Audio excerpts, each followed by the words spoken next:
Hit that like, will ya? I'm here. I'm bloody well here, ain't I? Do it. Hit the like, share the show. Get it out there.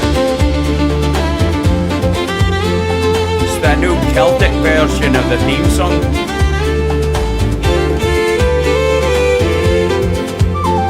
Hope you like it. Hello, Denver. Hello, West Michigan. Jim Ward was a dear friend. He'll be sorely missed.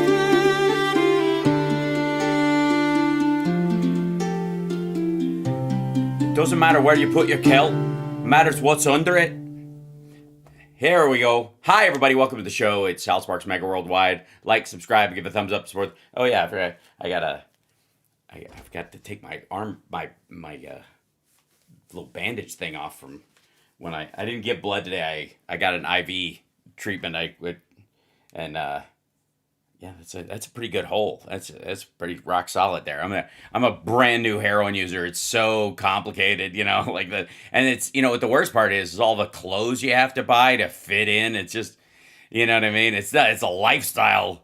It's a hydration IV. But good times. Hello, Australia.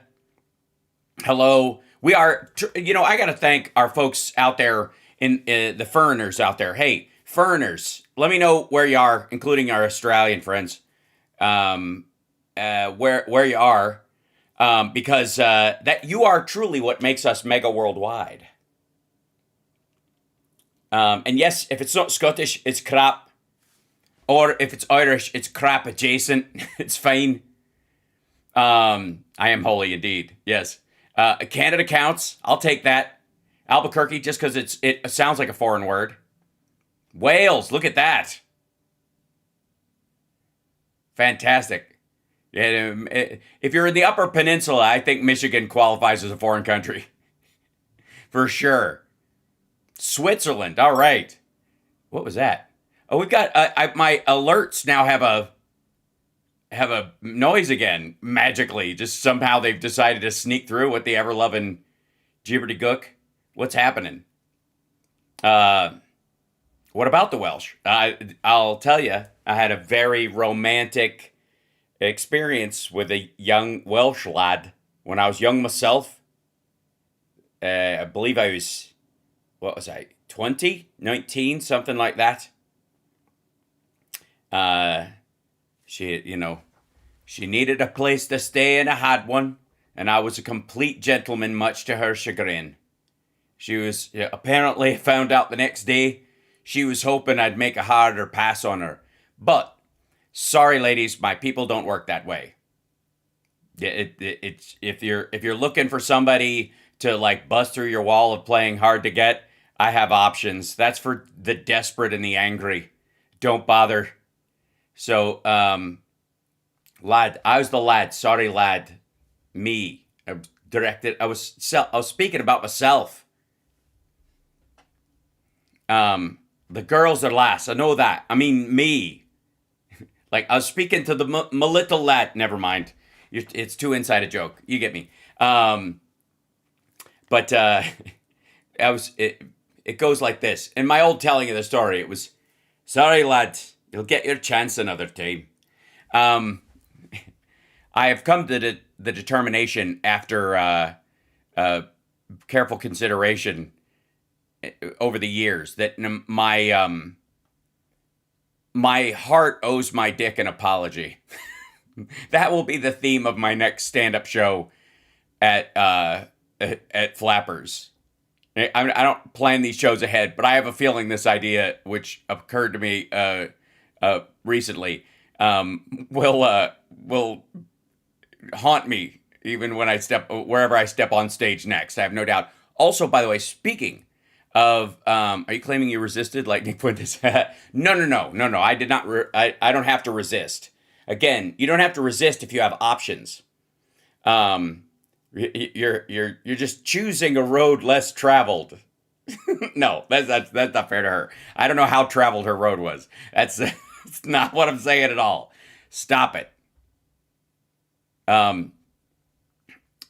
So It was I will say it was a very romantic experience in that regard because I was a gentleman and I got her to her train on time, if you know what I'm saying.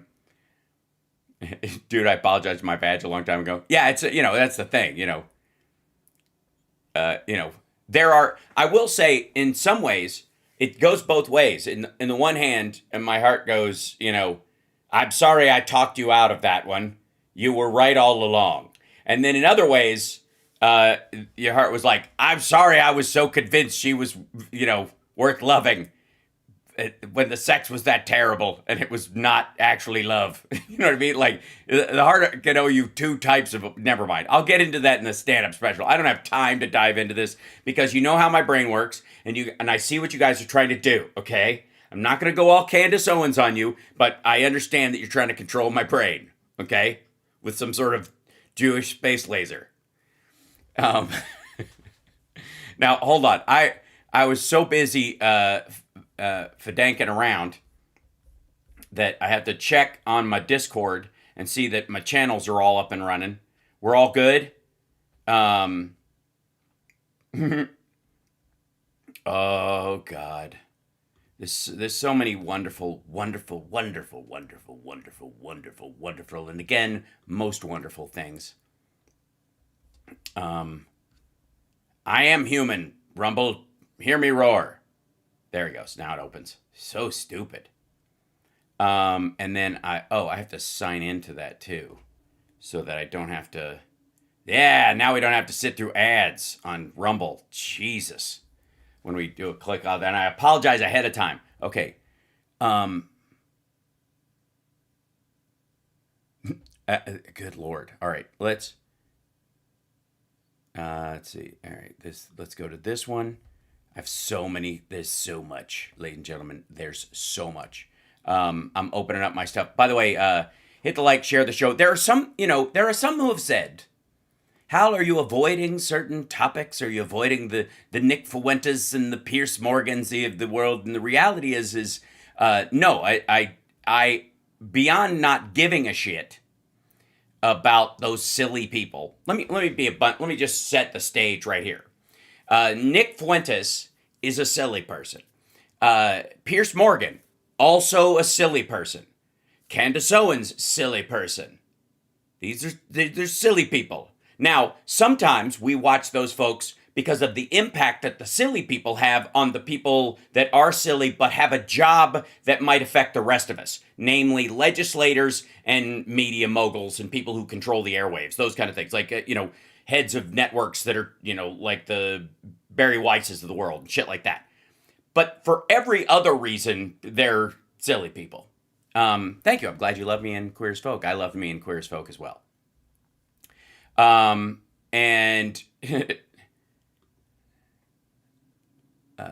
yeah, let's see. Oh God, so much stuff in here. All right, there's that.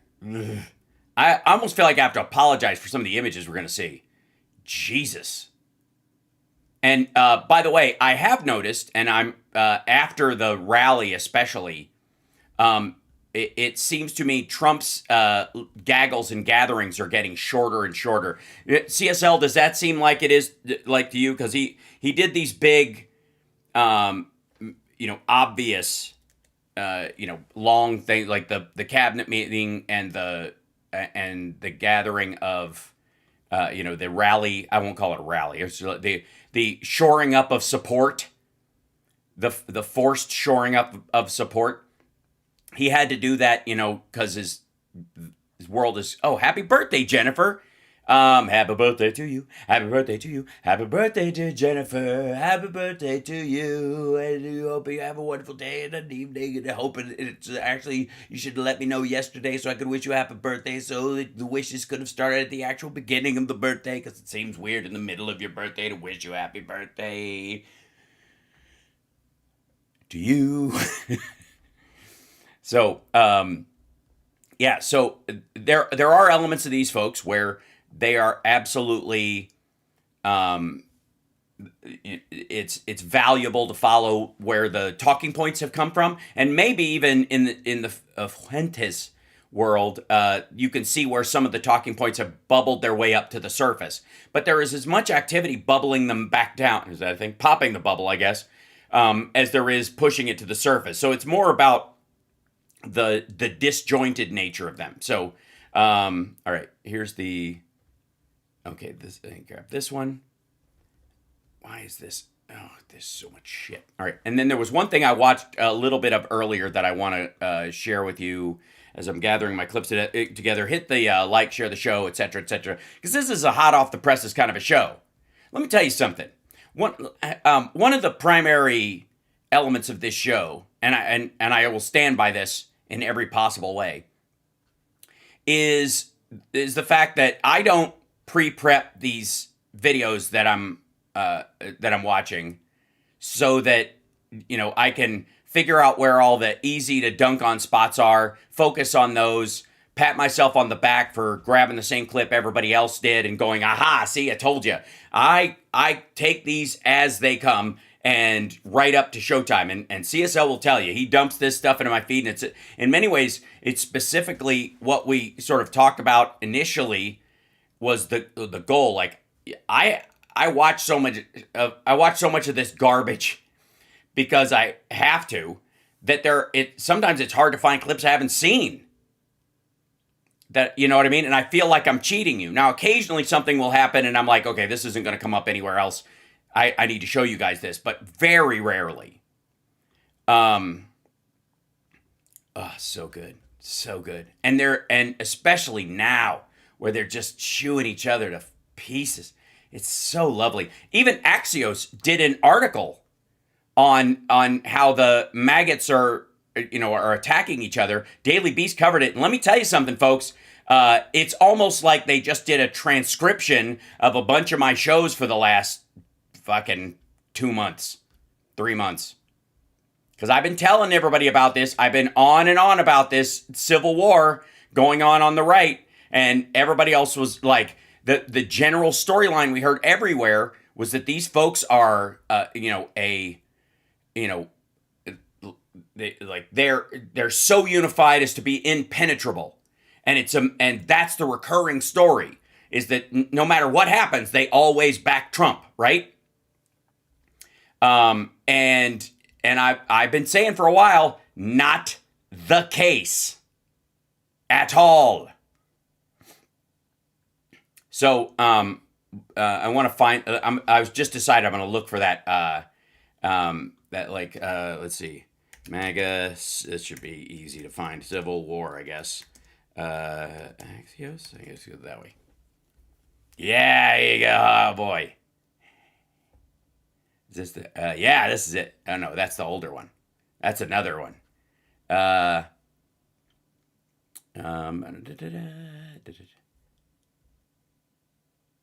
Yeah, here you go.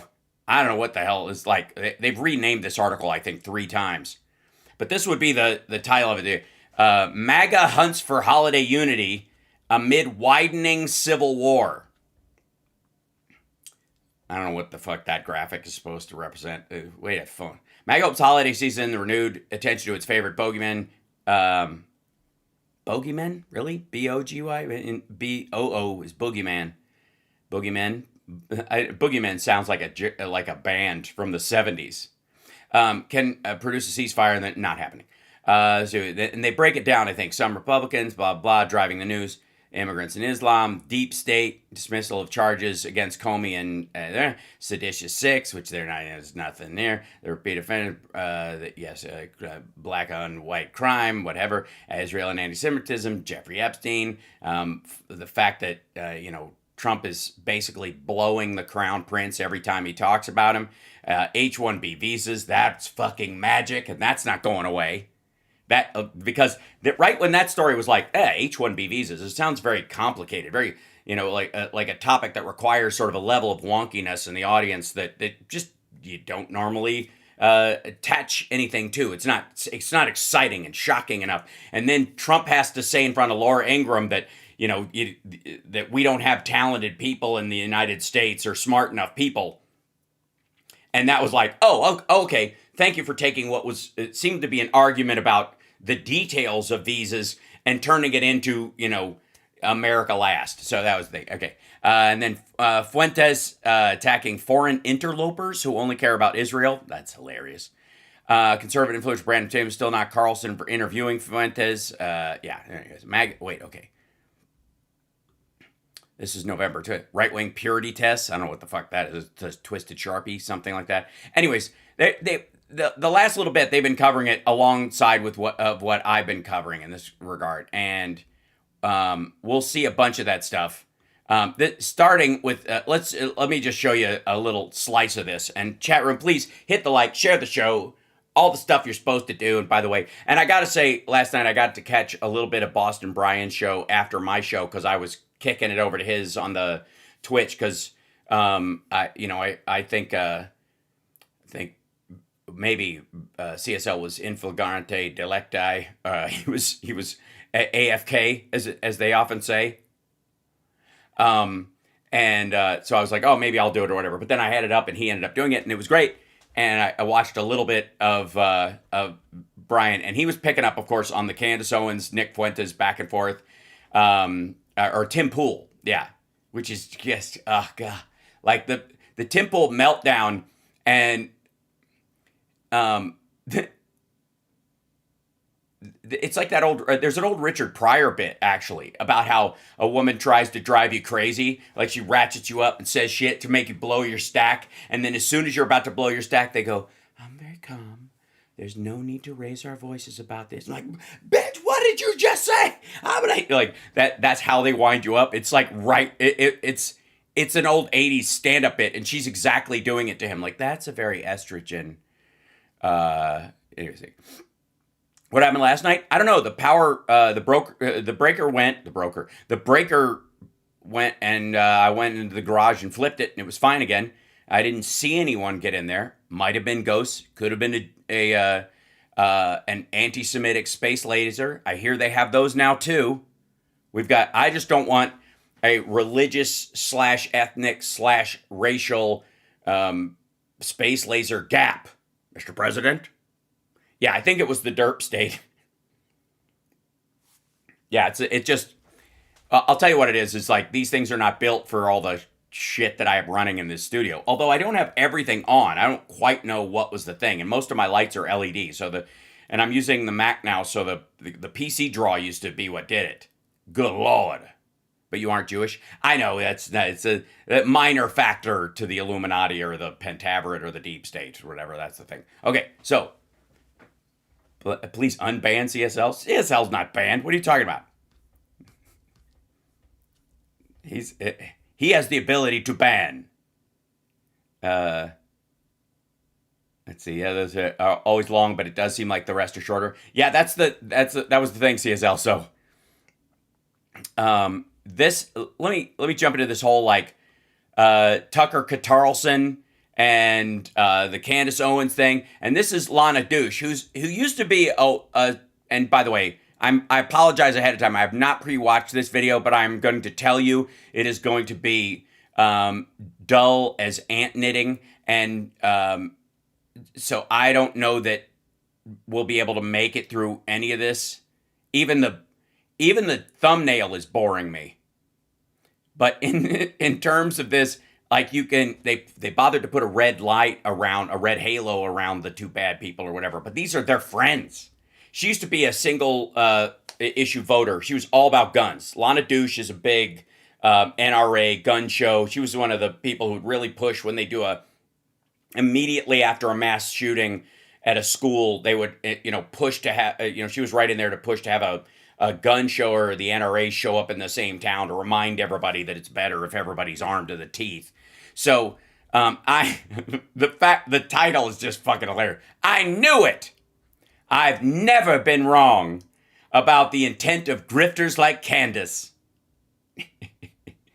I don't know. It might have just been a black thing, but maybe I don't. Why Candace and not Tucker? They're both wearing red demon halos. Okay, here we go. Fa la la la la and deck the halls, man. So find us over at Substack, chapter and verse. And there's a million other things that I want to talk about right now. Yep, but you can't, because the only story that if you talk about the economy, Trump's fucked. If you talk about national security, Trump's fucked. If you talk about domestic tranquility, Trump's fucked. If you talk about his health and how he is just as a personality, Trump's fucked. So, what else do you want to talk about? The Epstein files, Trump's fucked. So the only thing you can't talk about is the area where MAGA is fucked in a way that has almost nothing to do with Trump, except that it's entirely attached to the fact that he built this thing up and it's collapsing. I'd like to talk about the Qataris and all the money that they've been dumping into influencers. And, why was Kash Patel giving them the ceremonial gun the other day? I find that to be super weird. Super weird. I mean, have we forgot Khalil Sheikh Mohammed? Have we forgotten all of that quickly? Why are we cozying up to... No, we haven't. Your guys have. Maybe that's what she means. Because when she says we in general, she doesn't mean me as a we. She means them as a we, not we. People who literally sheltered Hamas and other people who killed American soldiers. I don't know. I don't get it, but, I don't want to trade Iran for Qatar. I mean, they're kind of one and the same, pretty much. I'm just curious. But it just weird. This is such a weird thing. I just remember... Because these are... Get on with it. Also, I don't know what that bleep is. My alert box. Where's the alert box in this guy? There it is. Where's the alert box on this guy? There it is. I'm hearing that, but I'm not seeing anything from the alert box. It's only doing audio now. Is that what's happening? Did it just fail on its face? Control audio via this thing. No. Okay.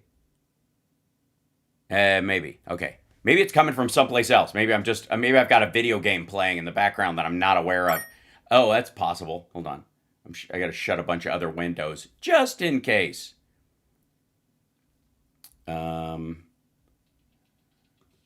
Oh yeah, there you go. All right. Man, that was the one. Holy shit. Let's see. Properties. Control audio with OBS. Okay, there you go. Mute it. Thank you. Woof, that was fun.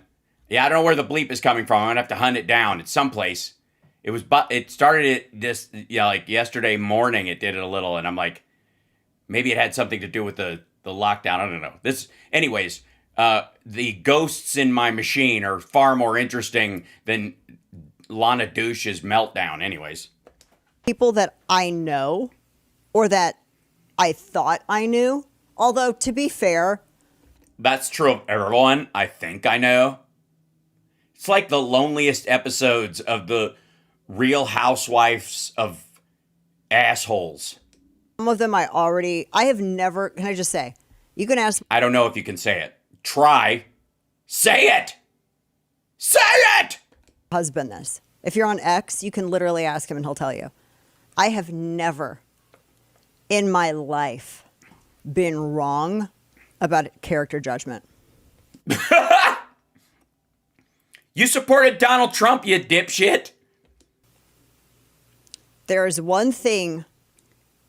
Sorry, my bad. That should have gone differently. I'm dropping the ball here. Run that by me again, dipshit. Hold on, I got to set something up. There we go. Where's? You got it here now. Okay. So, say that again. What is it? In my life, been wrong about character judgment. Back up. Some of them I have never, can I just say, you can ask my husband this. If you're on X, you can literally ask him and he'll tell you. I have never in my life been wrong about character judgment. There's one thing, if there's one thing that I am good at, better than literally memorizing gun facts and geography and weird stuff, weird trivia. If there's one thing I'm really good at, it is a fast character assessment. Fast. I will know within a couple of minutes of meeting somebody whether or not this person's legit, whether it's somebody that I want to hang around, whether I think that they are being fair and transparent with others in conversation. And in my entire life, I have never been wrong. I've been accused of being mean. I've been accused of being a bully about it. I've been accused of, well, just, give people grace or let them show you what they... Every single time I've been right. Every time, whether it's the workplace, whether it is at events. Oh, yeah. Every single time, without exception. And I cannot tell you the number of times I have had people come up to me and say, I know now why you stayed away. I know now why you were very hesitant about that person. Mm-hmm. I know why you kind of gave us a sort of warning. I get it now. I mean, I can't tell you how many times this has happened. It is if I had $100 for every time, I'd be a trillionaire. And I don't go out and gossip. I'm just straight up like, I don't want nothing to do with that. But it's never failed me. Never. And I felt like that about some people in the movement. And in conservatism before. And I'm going to... Yeah. Okay. You felt about it, but then you were okay with them and you supported them. You were never wrong about them. They were evil. You knew it from the start, but you let it slide because you were all on the same team, is what you're saying. So you don't get points for being right about people like these people are dangerous fucking morons and they're grifters and they'll ruin us and all that stuff. But since we're all rowing in the same direction right now, I'll just put that aside and, not mention it. Like, I've never been wrong about people. Well, then you were never right about them. Where were you the last fucking 3 years about Candace Owens? Or the last 10 years about fucking Tucker Carlson? You shitting me? I've always known this. I just didn't say anything because I didn't want to dunk on people and make them realize just how psychic I am. I'm so psychic, I knew everything was going to happen. I just want to tell people I knew what was going to happen because they would probably burn me as a witch. Tell you this, don't think that because people are in a political industry that wears God as a costume. Whoops. They're situational Christians when it suits them, even on the Republican side of things. Mostly. Don't think that because... Also, what do you mean even? Jesus Christ, lady. On the Republican side of things, that they're holy. Yes, also, what the fuck is a frillionaire? I agree. I guess that's all, like, fuck you money millionaire? For realionaire? I'm a for realionaire. Like, for real? Or that they're purer. Some of the most nefarious Machiavellian people flip to the right because it's easier to make money. Because the right is so eager to make alliances. Yeah, this is her dog whistle, I'm guessing, about, like, why are we letting the blacks and the Jews and the gays join us? That's what that means. These people are naturally, genetically Democrats. Why are we letting them in just so that we can, pretend to have diversity in our movement? That Candace and this line of thinking hand in hand. The right is so eager to have friends.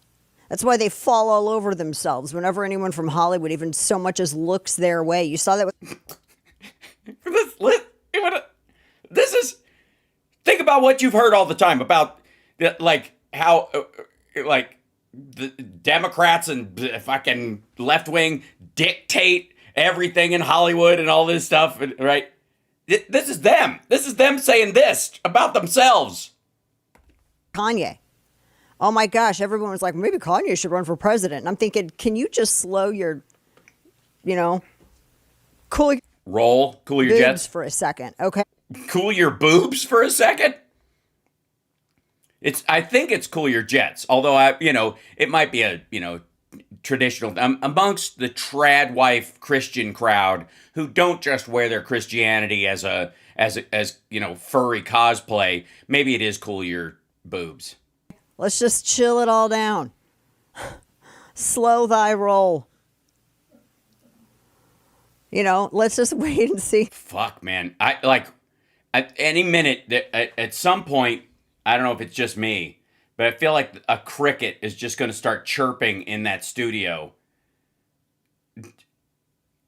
Like, just an interminable, just... Let's let it play out. Let him cook before you do anything. And then look what happens. He's crazy, right? Can you imagine? So there have been a handful of people in this industry that I felt that about. And some of them You know, I've seen it. I've seen some of it come to pass this go around. So it seems like I don't like someone, I don't dislike people for regular reasons, and I don't dislike people For regular reasons. Yeah, of course not. Like bad character, that they're dangerous to, children and the infirm, the elderly, people who can't fight back, minorities, any of that group. That's the normal shit. Why you would not like somebody. She has a whole different criteria. Like, they're not mean enough to those people, I guess.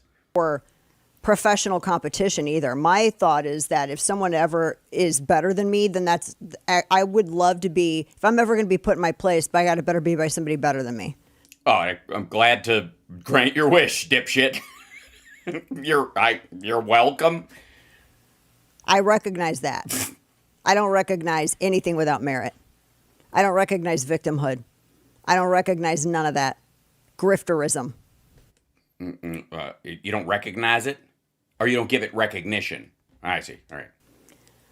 So It's debatable whether she's which way. Anytime they use kind of dual use words, you really do have to break it down. You can't take it for granted that that's what they're saying. It takes a second. It's very contextual with these assholes. I was thinking about this because, I've done a lot of election coverage. I've been in TV news for a long time. You know that. Yeah, but not now. You're on Bill O'Reilly's network in a hall closet wherever the fuck they film this. Like, literally, this production is no bigger than mine, and mine's just in like a room that is too small to be a bedroom in my house. That's all. That is the most you can say about the room I do this show in, size wise, is like where you put your exercise equipment when you're not actually exercising. That's the size of it. There's my green screen. The wall's like 2 feet behind that. Like, I'm out of room. This is it. Like, this is the whole thing. Good God. I do need digital snow. It's true. Gretchen Carlson, I don't know what I was thinking. one of the meanest people I've met in this industry. She was really mean. Met her back at a green room one time, and she just kind of gave me a once over and walked right past me. What did I tell you? The Real Housewives of right-wing assholes. Also, can I... Gretchen Carlson? This is the... Long time. You know that Gretchen Carlson was one of the meanest people I've met in this industry. Well, I mean, she's got a right to be miserable. Look who she's married to, for God's sake. She was really mean. Met her back at a green room one time, and she just kind of gave me a once over and walked right past me. Like, to the point where one of the makeup artists that came to get me to go back was like, "Oh, I have so many stories." In all fairness, how do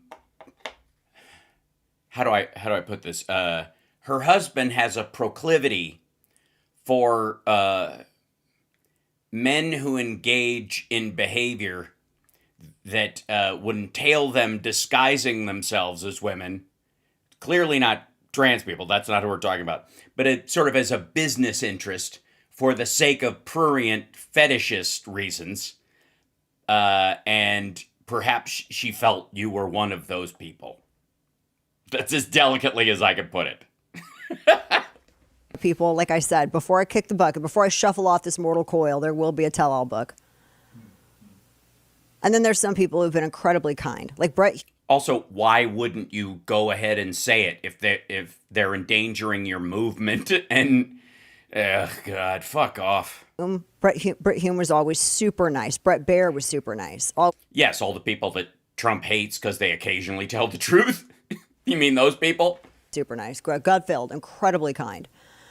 There's just Kennedy, incredibly kind. Not everybody is. And I don't know what happened. Jesse Waters, she's talking about you. Tucker.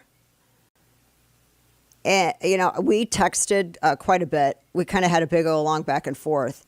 And I told him, because I felt like he was sort of clamming up a little bit. I'm like, I'm not going to publish texts, which I'm not going to do. I'm not that person. I'm just going to recite what I said and tell you what he said. And by not putting them out, I can say he said them and not say them.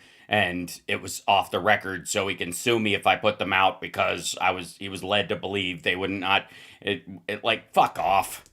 But I do think that I also don't owe my Oh, she means Kennedy on the Five, who used to be on MTV, who's now a right-wing conservative. loyalty to anyone that's ever made me question theirs. But I'm still not going to publish text.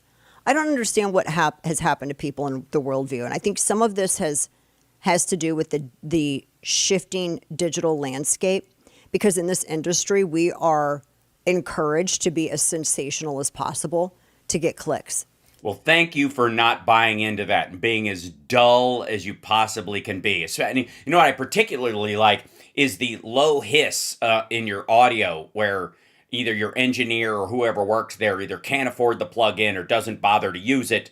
And so there's this constant kind of hissing on the mic that makes it, feel like nobody at your show gives a shit about the show, much less, so why would an audience, right? The idea. By the way, this is Lana Douche, big gun rights advocate in the right. Used to lead the the female side of the gun rights movement on the right. She was one of their standout people before she got she came to what they would, I guess, what they would say in certain circles, till she got on the brown side of ripe, if that makes any sense. What I'm saying is, Lauren Boebert, this is the ghost of Christmas future. And people may say that's a horrible thing, but they watch it. Now, it just so happens that I'm very concerned about the soul of the right, and it or lack thereof happens to coincide with it being a crazy controversial topic, and I'm legitimately concerned. So those two trajectories meet, but I don't chase this stuff. I feel like you're debasing yourself. No, you actively have avoided it so long that it is metastasized, and now you can't not talk about it. We get it, dipshit. Get on with it. What's your problem with these two? You do. Like, this is how hard this shit is for them. She's halfway through this fucking clip, and she hasn't even gotten to the part she has a problem with them about. She's like totally tap dancing around this. Was it Jesse Lee Peterson, the beta? That's what he would yell, I suppose, right now. It's like you're prostituting yourself out for clicks. Like? What do you mean, like? The most sensational stuff ever. This is what is being rewarded. This is why I think the right has to be very careful to not slip and fall into tabloid zones. And we're fast becoming that. You were always that. You're just waking up to it.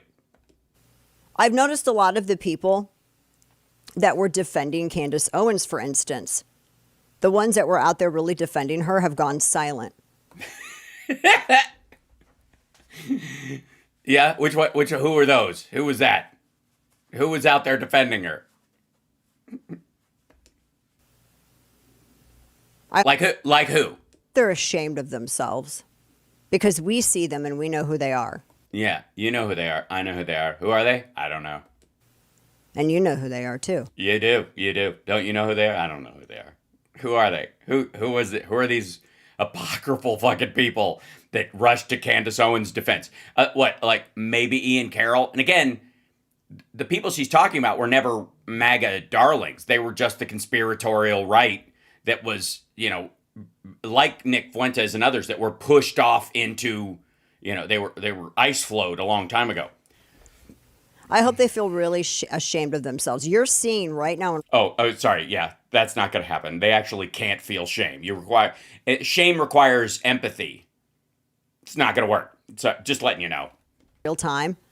Who actually gives a rat's backside about this movement and who doesn't? Our Sorry. You can't say ass? patriots, listen up. Jesus. Hold on. Okay, that's got to be an ad in the middle of this, right? Oh, yeah. Okay, so she comes back. Before, after, before, after, before, after, before, after, after, before, before, after, after, before, after, after. How much lip filler do you have to get before you like your pucker looks like a balloon knot? What is happening? All right. Call 972-PATRIOT, promo code Dana. Who is simply out there. By the way, for the right wingers who watch my show, there is no way Patriot Mobile is not a psyop to get you to sign up so they can track you. It showed up after January 6th. You think that's a mistake? You think that's an accident? You think they didn't do that on purpose? You think they don't want you to use their special kind of phone that has a special kind of chip in it? You think it's an accident that Don Jr.'s phones are made in China, that the CCP can help track you in one world government? Huh? You really think Patriot Mobile, like Patriot Act? You hate that now, don't you? And you bought into the name. So Patriot Mobile is, I mean, why don't you just go ahead and get the fucking chip in your head? Just saying, I'm not wrong. Or am I? Or amn't I? Make money off of you, and who isn't? Mm-hmm. I have taken hits in my career for Career. You're legally obligated to do air quotes. consistency, and Kane can attest to this. Kane the Destroyer? Or the big muscle bound guitar player that used to play for never mind. Alice Cooper. Opportunity in my career for consistency. I have had politicians tell me, well, we thought about asking if you would want to be a part. Who? Stop talking about your consistency and how much of your, like, a firebrand you are for character and directness and, and calling the shots and never backing down. And namby-pamby, I had a person once that said, I'm not going to say who they are because they're a person, obviously they're a real person. They were a person that is interesting. They were a person of interest to other people. But I had at one point decided that I, wouldn't say who they were, but the reason they said it was they said something bad, and I'm for, if somebody comes out and says something, I'll tell you all about it, but I'm not going to say who or what. Jesus Christ. This, but we know that you're pretty much a straight shooter. And I'm like, well, pretty much. I think that defines it. Yeah, thanks for not asking, because I would have said no. I don't know what it is. I think it's an Sorry, what did they ask her to do? I have had politicians tell me, well, we thought about asking if you would want to be a part of this, but we know that you're pretty much a straight shooter. And I'm like, part of what? An Eyes Wide Shut party? A coke deal? An illegal hit? What do you mean, part of what? Electoral politics? Get the fuck out of here. Well, thanks for not asking, because I would have said no. Yeah, sure. I turned them down. They offered me a lot of money too. And they were like, you're going to be so popular because of it. And I was like, I'm sorry. That violates my ethics. That's why I'm on Bill O'Reilly's network. Integrity. I don't know what it is. I think it's Me neither. Anti-authority thing, but I also feel like I've been on air since 2008, and I feel like I know you all. And I am well, yeah, when there's only 8 people watching. Liar. And I just can't sit behind the camera and do that stuff off camera and then be like, oh, with you guys every day. It's just impossible to do. Please, if you were, at least it'd be something worth watching. You can't be 2 people. But some can, and they're really good at it. Which brings me, I don't want to play any of it, but Right, why would you actually show the shit? Miss fucking... I don't want to embarrass these people who deserve to be embarrassed because they lack character. I don't want to show their lack of character, but... So yesterday, Owens went completely right after Erica. She was waiting for an opening to go after Erica Kirk. Oh my God. No. Not really. Really? She really? Did she really?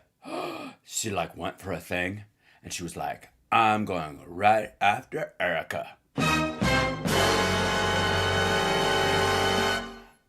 And then she pulled her hair or something. Sommelier of the right, Candace Owens, the original. She was Daily Wire's first DEI hire. Oh shit!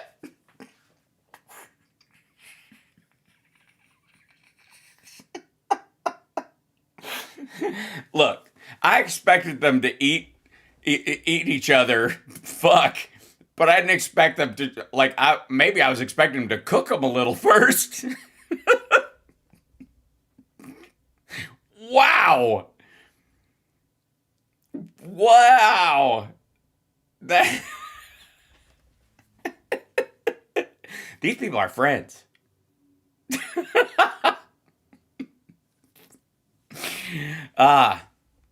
That's our big problem. MAGA is too unified. And yeah, just let the air sit with that one. Yeah. And Sorry, it's that I should have been ready for that one as well. I beg your pardon.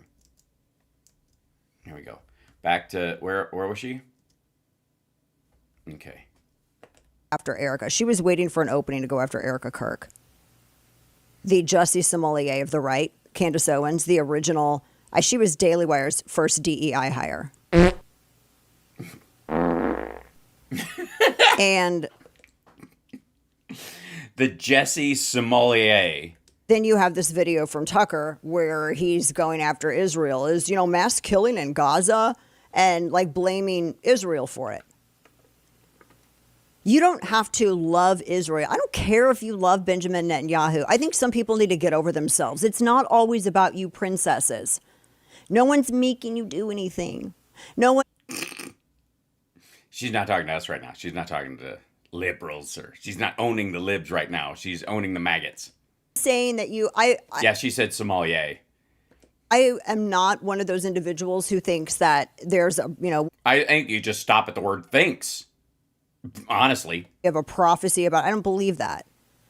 I just look at it like there are two cultures, one of which is compatible with Western culture, one of which shares a lot of our values, one of which isn't imperialistic, one of which doesn't want to subject women to Sharia and turn men into bakabazi. One of them doesn't want to turn children into sexual objects. One of them doesn't want to commit terror. Oh, sorry. For a moment there, obviously you're not talking about this administration. Atrocities, every single day. And it's not Hamas and Islamism.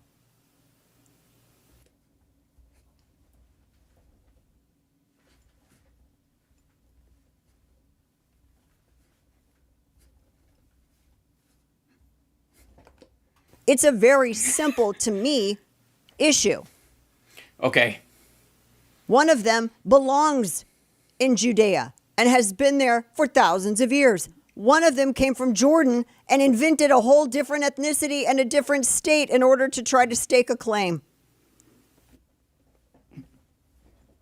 By the way, also, don't get caught up in any of her actual talking points or her arguments in this. It's totally not the point. She's not even aiming it at us. This is between her and Candace and Tucker. Just step back for a second and just watch them gnaw each other. It's fun. Okay. So it's just don't allow her to draft you into like argumentative space. It's just really don't allow her to drag the real argument out of you to talk about any of this stuff. It's like talking to a fucking bot. Simple fact. Fact. I don't care about your dispensationalism. I don't care about any of your stupid arguments that some of these people just Google to sound smart on Twitter. I don't care. It's simple fact. Yes, this is all popcorn, no argument. Please save it for when you're really arguing with someone who you like is genuinely engaged in the topic. Do not waste your excellent talking points and your argumentative skills, with this, I don't know, rubber mallet wall situation. There's a clear choice here. And a lot of the people out there that want to pretend, Mott and Bailey, that it's not just about them hating Jews, they can even pronounce Knesset. They don't even know the difference between the president and the prime minister of Israel. These people have no idea. They're jumping on a bandwagon because they are fame whores. That would be Tucker Carlson and Candace Owens she's talking about, by the way. Just to clarify. Among others, but... Simple as that. It is simple. And there is no transparency. You want to talk about the tabloidism of the right. There is no transparency. None with this. People get paid and they don't even tell you. And that is true because it's come out before. I mean, you can see it when they have to file, especially Farah. Which brings me to, I don't know, do I really want to play this, Kane? I'm setting... Yes, you do. You really want to. Please play something. Please play something other than fucking snow on the screen behind you so that something moves and happens in this... Jesus Christ. It up. Jeez. Which number is this? Oh, 14 for the... Is it 14? Which one is it? Okay, go ahead. Let's go ahead and do 14. This is good grief. This is Tucker. And then the other day, I had like a 3-hour conversation with Theo Vaughn, and it was not about Charlie Kirk or anything related to it, but that topic came up. And I said, in effect, I don't trust the FBI. And that gave some people the impression that I was, accusing them of being involved in. Well, he's kind Charlie's of walking it assassination. back because that's not exactly what he said. I mean, he was going in and talking about, Well, you got that big fucking monitor thing in front of you. You've got Kane sitting over there, the villain from RoboCop 2. Cut it with scopolamine, 5 mil per. The Benzatrine's got my teeth wiggling. You got Kane running shit over there. Why don't you have him play the clip of what Tucker said on Theo Vaughn and then compare it to what he said? He said, "You tedious idiot." pretty much. Do you guys realize how hard I try not to use the B word on the regular? I really do try. Sometimes I wonder why I try, because no one seems to mind and nobody seems to notice that I censor myself on this. But sometimes it's like it just hits the front of my... I'm like, nope. But it's there. It's bouncing around. I'm like, why don't... Like, I do this word shuffle, like, find another word than that. Use your big boy words. That I understand it, because I was watching this part of it, he was pretty much, intimating that... Pretty much. That there was... Like you're pretty much a straight shooter? Gotcha. Some kind of cover-up. Right? That's just like what it seems. Like he's into... Yeah, that's what he's saying. If you don't trust the FBI, then you're saying they're in on it. You're not saying you don't trust them to be able to figure it out. Some sort of cover-up. So it seems like he's doing a Mott Bailey here now, where he's trying to walk it back. I think he was doing the Mott the Hoople, if I'm not mistaken. He wants to walk it back, and the way that he Get on with it. tries to include a legal out in every statement is fascinating. Well, I mean, some people, they might have done it. I don't know, but I mean, that'd be pretty bad if they did. It's kind of how every statement Is that her version of his laugh? is, right? But I was watching, actually, that was one of the parts that I had specifically watched, because I thought, oh boy, here we go again. And it was clearly, and Kane, you saw it too, very clearly intimating that there's like a cover up or something there. Well, sure. Yeah. It was clearly intimating. He was doing the coward's implication. He was using his just ask the questions bullshit to allow for the inference thereof.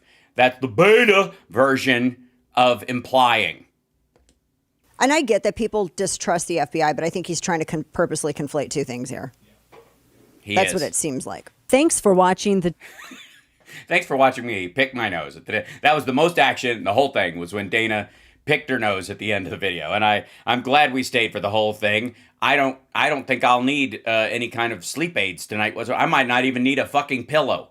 I could fall asleep on cold concrete after watching that. And never has a fight between people. And maybe that's I think I've stumbled on something. The conspiracy at hand. What is the conspiracy at hand? Let's make the Civil War so boring that people will move on. Not gonna work. Hold on. So, let's see. There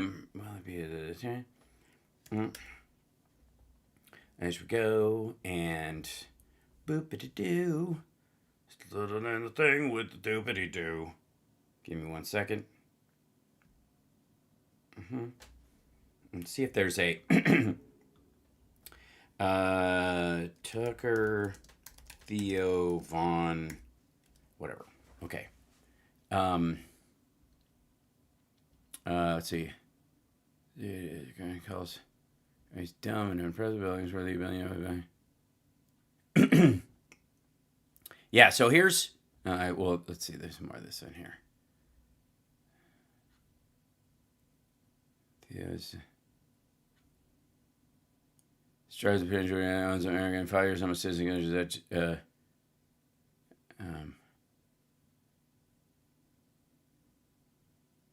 If I'll take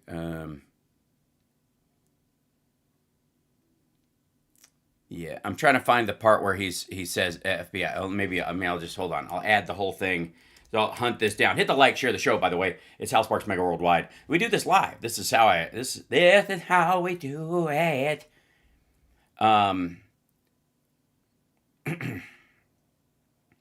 Let's see. Oh yeah, here you go. This is the.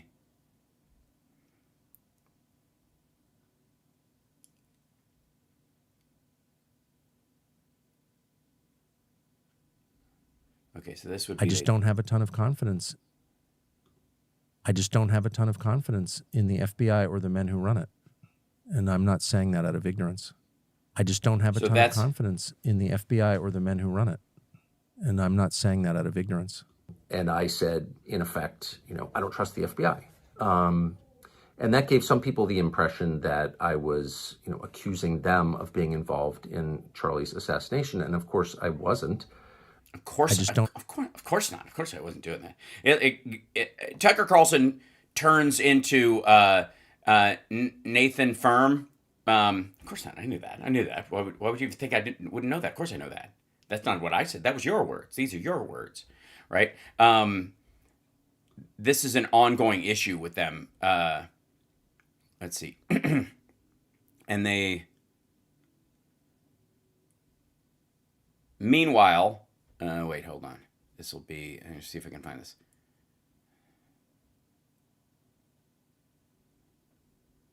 Yeah, here you go. This is what's happening to a couple of different places, the CIA, if you can even imagine, some boarding school in Rabat, because I thought, Morocco, lower standards, maybe they'll hire me. Who said no? Job first. And not only did I not have a job, I had no idea what I wanted to do. And so I applied to a couple of different places, the CIA, if you can even imagine, some boarding school in Rabat, because I thought, Morocco, lower. Right. Basically, he was following the Jeffrey Epstein lead in this particular. What's flooding the airwaves on right-wing maggot shitter right now is Tucker Carlson denying he knew his dad was in the CIA, them assuming that because his dad was in the CIA, he's been an asset since birth. Yeah, and is this the longer version of it? No. Wanted to think Twitter shit. Hold on. This would be this part. Hold on, let's see if we can pop this out real quick. I just don't have a ton of confidence in the FBI or the men who run it. And I'm not saying that out of ignorance at all. That's a scary part, too. I'm not alleging anything. I'm just saying I think it's really important that we have that. Yeah, and also, I have no I never wanted to think Twitter any of this. shit. Like, leaders of the FBI are on Twitter? Like, what? By the way, that when he says leaders of the FBI and I don't have faith in them, when he's talking about this dumb Twitter shit, he means Kash Patel. He's directly talking. This isn't like I meant the generalized leadership, right? So the idea that he's trying to get himself out of it is just fucking magic. And the right wing are flipping out about this. There's even an account on a bunch of them that call him Tucker Carlson. That's his current nickname on the right. Now, we don't need a nickname for him most of the time because he's an asshole and he's always been an asshole. So we don't need to brand him with a new version of, of that. But the right does, because this is apparently a shock to them. How they miss the fact that he's a Russian asshat is I guess maybe not surprising because they're like psychologically defending against the idea of Russian interference all the time to protect Trump in their own brain. So it's not surprising they would miss it when anybody else is accused of that. But in the case, or even somebody on the left, by the way, somebody on the left could be accused of working with Russia, and the maggots would not be able to register anything but Russia is our friend secretly. Like they could not. So, let's see if we can bring this in. So, and this is when. Whatever, I don't care. Hold on. This is when Fuentes was on Tucker Carlson's thing, where this is the state of the conversation, and this sums up the right's conversation right now, and it is not going to heal. Had a contentious dialogue. Well, I for a thought you long were time. a Fed. I was and I thought you were a Fed. I was a Fed. Yeah. I'm not a Fed. But whatever. I don't care. We showed each other our badges. We know we're all. By the way, which is exactly what a Fed would say. No, but I thought you were a Fed because I was like, why not? It's not cucking to say you're not talking about all Jews when you oppose a foreign policy position. It's not. There's not. And by the way, take these words very seriously, because if there's an authority on cucking and being cucked, it's Cucker Tarleson. Nothing liberal about that. It's just true. That's the Christian position. Mm-hmm. Okay. I think they call him Cuckums on the right. That's his nickname. And two, why are you attacking like the best people and not the worst people? Well, yeah. I mean, again, he disavowed me for my views on Israel and said I talk too much about white people and Christianity. And to me, that's like a sincere ideological disagreement. I get it. And, same thing with Marjorie. Marjorie fired my guy. She disavowed me. And, and you worked with Blumenthal on that article. Maybe it was that whole, I like Hitler and I think he did a lot of great stuff on Piers Morgan. That kind of shit. That'll get your people fired. I'm just saying. I'm going to throw this out there. You can't be the master race and be that dumb. I mean, it's like saying I'm the greatest warrior in the world, but the only move you have is to run blindfolded into a knife fight barefisted, right? They're just like, what's your technique? I just go, ah! Like, that's it. If that's the only move you have, you're not the best. It might have worked a couple of times because people were overwhelmed by your absolute ass hattery, and they're like, who the fuck is that? Before they knew it, they were being hit. But as soon as somebody's onto you, you're fucked. But you called me on the phone, and I... Oh, how late was it? Was it right after the truck stop thing happened, or... We talked, yeah, I and mean, we I was like, from my perspective, I mean, this is all so stupid and inside baseball and whatever, but... Well, I think it's just open conversation about what you guys really talk about so that people know that both of you are selling something and you sell it to each other as well. So it's nice to know that you're both ferverts on screen and off. For the record, I was like, first of all, who is this kid? That's what I need to know. Who is this kid? I'm going to call him up and ask him who he is and what he's wearing. What kind of pants you got on right now? The deep probing questions. Here we go. And this is where it really boiled down to it. So you go on, I'll open this up too. Whoops. Do I trust Candace more than... Shut up. Hold on. Well, and Open so I up. feel emotional about it. So, I just haven't wanted anything to do with it, but I will say...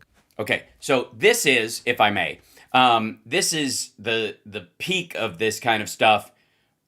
This is the acorn.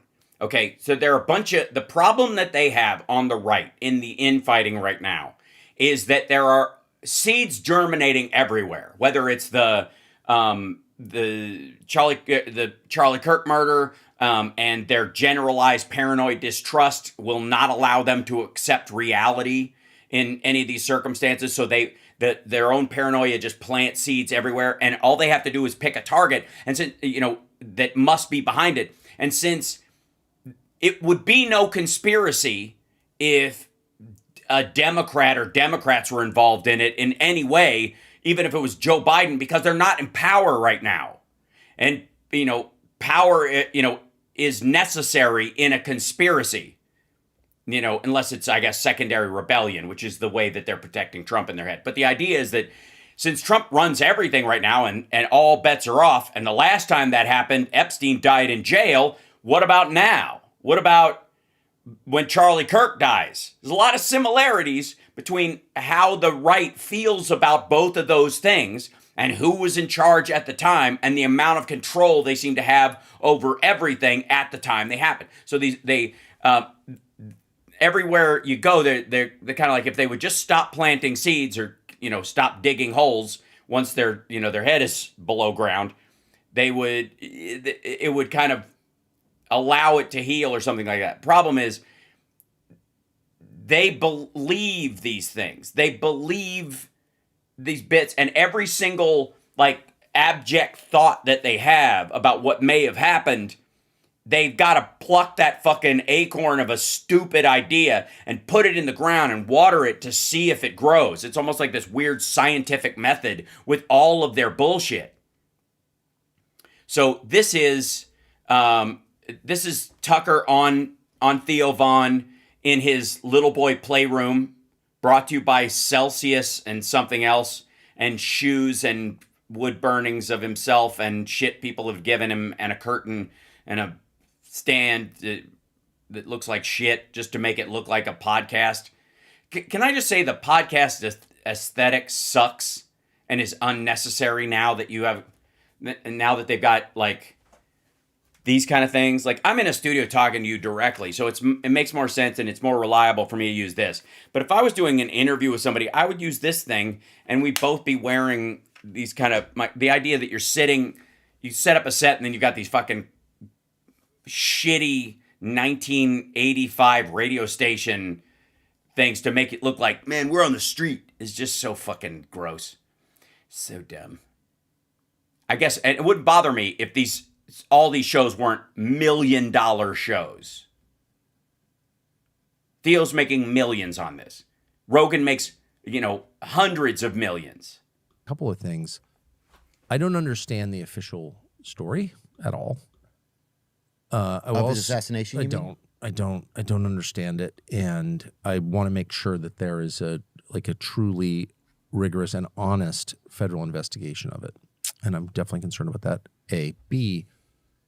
I think that I don't know many of the details, but I know that recently Candace said that. Hold on. Hold on. Wait, think about that. Think about what an asshole you have to be to just utter those words. I don't trust the official narrative. I don't really know the details about it. Think what it would take for you if you found yourself saying that. I don't know a lot about this, but I don't trust it. Then maybe it's you dumb motherfucker. Maybe find that shit out before you start postulating that some of your friends had the fucker killed. And I don't even know why I'm helping these assholes. It's weird. Egyptian registered aircraft were following Erica Kirk Charlie's widow around for a number of years in different places in the world. Because they were backing this the same way that they were paying Menendez, that they were secretly funneling money into American policy for the benefit of Egypt. And one of the ways they did it was by,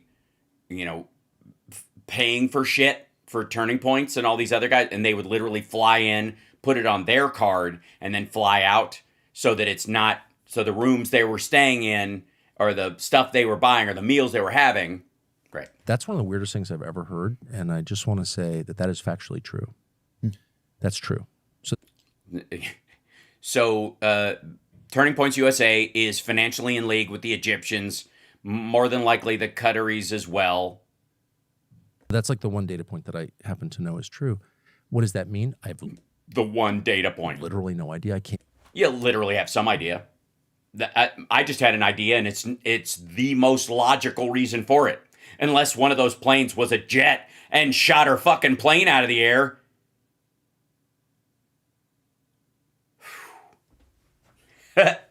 Even guess, but that's very, very strange. And what is Egyptian? It could mean aircrafts from Egypt. Who knows? I think that they were registered in Egypt. Got it. And who knows? This is what it means. Oh, okay. I probably should have thought that through before the words came out of my face. So, but that fact is true. So enough. And it also her claim that there were kind of a disproportionately large number of foreign registered cell phones at the event. That's also true. So what is that at? What do you mean disproportionate number of foreign cell phones? There's no way. There's no way that most of the kids going to that school that were in the audience, that there were 3,000 fucking college kids there, they all have phones, and that that there were more phones in the area than that were foreign registered that overtake the number of students in the school who didn't go to the thing and the number of students who were present at the thing. There were not 6,000 fucking Egyptian phones walking around, you weirdo. Up to, I don't know, but it means that. Also, by the way, I know I get caught up in this because it's just so fucking absurd, but I'm happy it's happening. I'm fine with them gnawing at each other like this. You do you, boo, but for real. The FBI. Like, this makes no fucking sense. This is the laziest. Like, if you're going to destroy each other, maybe just do it over the Epstein files, which is fucking legit. Trump had 2 friends in his life, Roy Cohn and Jeffrey Epstein, and both of them are dead pedophiles. And I guess maybe this is what you have to fight over, because you got to fight over something, because you're starting to realize the fractures are happening, and you don't want to talk about the real reason the fracture is happening, which is the Epstein stuff. You want to defend him, and they want the stuff to come out no matter who gets hurt. And Trump is the primary, if he wasn't the primary actor amongst all these other people, he was helping it happen and a witness to everything else that happened. And you just don't want to confront that. So the rift is they're turning this into a bullshit rift over Gaza or Charlie Kirk, when in reality, it's just them fighting over the Epstein stuff. Has a moral and legal obligation to look in every direction and to be. No, it does not. They don't have to look in every direction. They don't need to look and see if a band of chipmunks became sentient and attacked it. They don't have to. No. They have to follow every reasonable lead, and then once those are, those have been exhausted, then you follow up with the ones that people may have dismissed but had some plausibility to them, and then eventually you can come to it was a ricochet shot from 100 miles away from a Jewish space laser that was meant to kill somebody else. Open-minded as you would in any investigation, in journalism, in science. It's all the same process. No, it isn't. You automatically rule out the absurd. I don't know the answer. I'm just asking questions. And I'm going to sift through everything as open-mindedly as I can, as honestly as I can, to get to what the truth is. That's science, that's law enforcement, that's journalism. It's all the same. That's justice. Also, as honestly as I can, what does that sentence even mean? You'd sit through it honestly. Like, until I have to lie. What does that mean? Well, how does that not just write off everything that Patel and Bangholio are doing, you dipshit? For real. Just think about how stupid that fucking sentence is. As honestly as I can. And this isn't like, I'm going to talk about this as honestly as I can, because there might be legal limitations or shit like that, and I can't say whatever. He's talking about looking at the evidence. I'm going to go through the evidence as honestly as I can. Like, that sounds like Patel and Bondi looking through the Epstein shit. We're going to go through this stuff as honestly as we can without pissing off Trump. What's the rest of that sentence? And I just want to make sure that is happening, and I just don't have a ton of confidence. You can't make sure it's happening. You have no role in this, you fucking moron.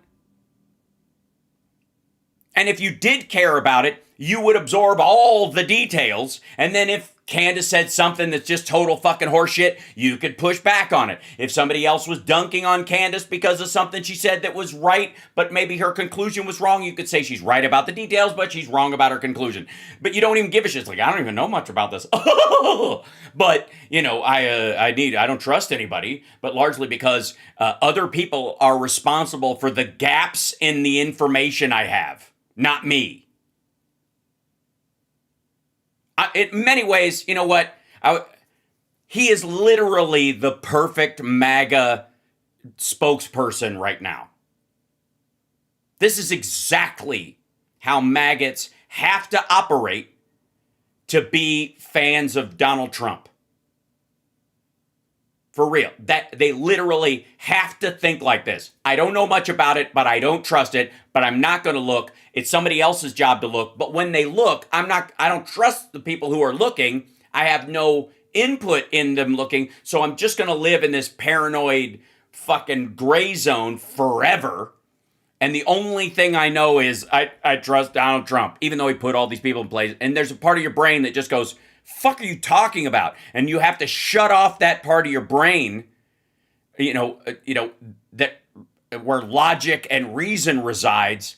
Otherwise, the empathetic, whatever's left, the vestigial aspect of your empathy and your humanity will start punching a fucking hole through to the other side of your brain. In the FBI or the men who run it. And I'm not saying that out of ignorance at all. That's a scary part too. What Candace is saying is also this is the part that leads up to this. This is why I wanted to show you this.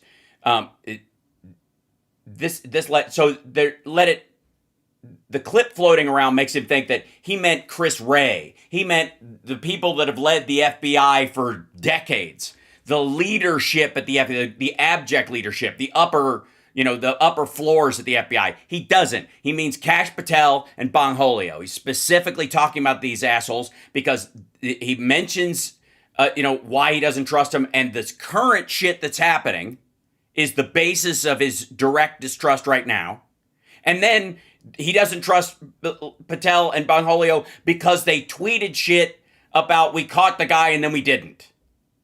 Which is, I would like to say, awesome. Indeed. It's clearly causing a lot of turmoil. Is it true or not? I can't assess it. I'm not the FBI. I'm a freaking podcaster, but I do know how the system works, and it's really simple. It's not really simple, and you don't know how the system works. And your entire job is making sure that no one trusts, quote unquote, the system. You are this is a man who has figured out how to commodify impotent rage. If you can say anything about Alex Jones's genius, what his business model is the commodification of impotent rage. If it goes anywhere, it requires political action, and then that money moves on. That money moves into the coffers of a politician or getting people elected, or it moves into an NGO or a private organization like Turning Points USA. You move on from Tucker and stop giving him money. You start giving it to the cause itself. So he needs you to stay there and never be active. He needs you to fight the system and not trust the system no matter who runs it. Because the deep state is a great excuse to never move on. It's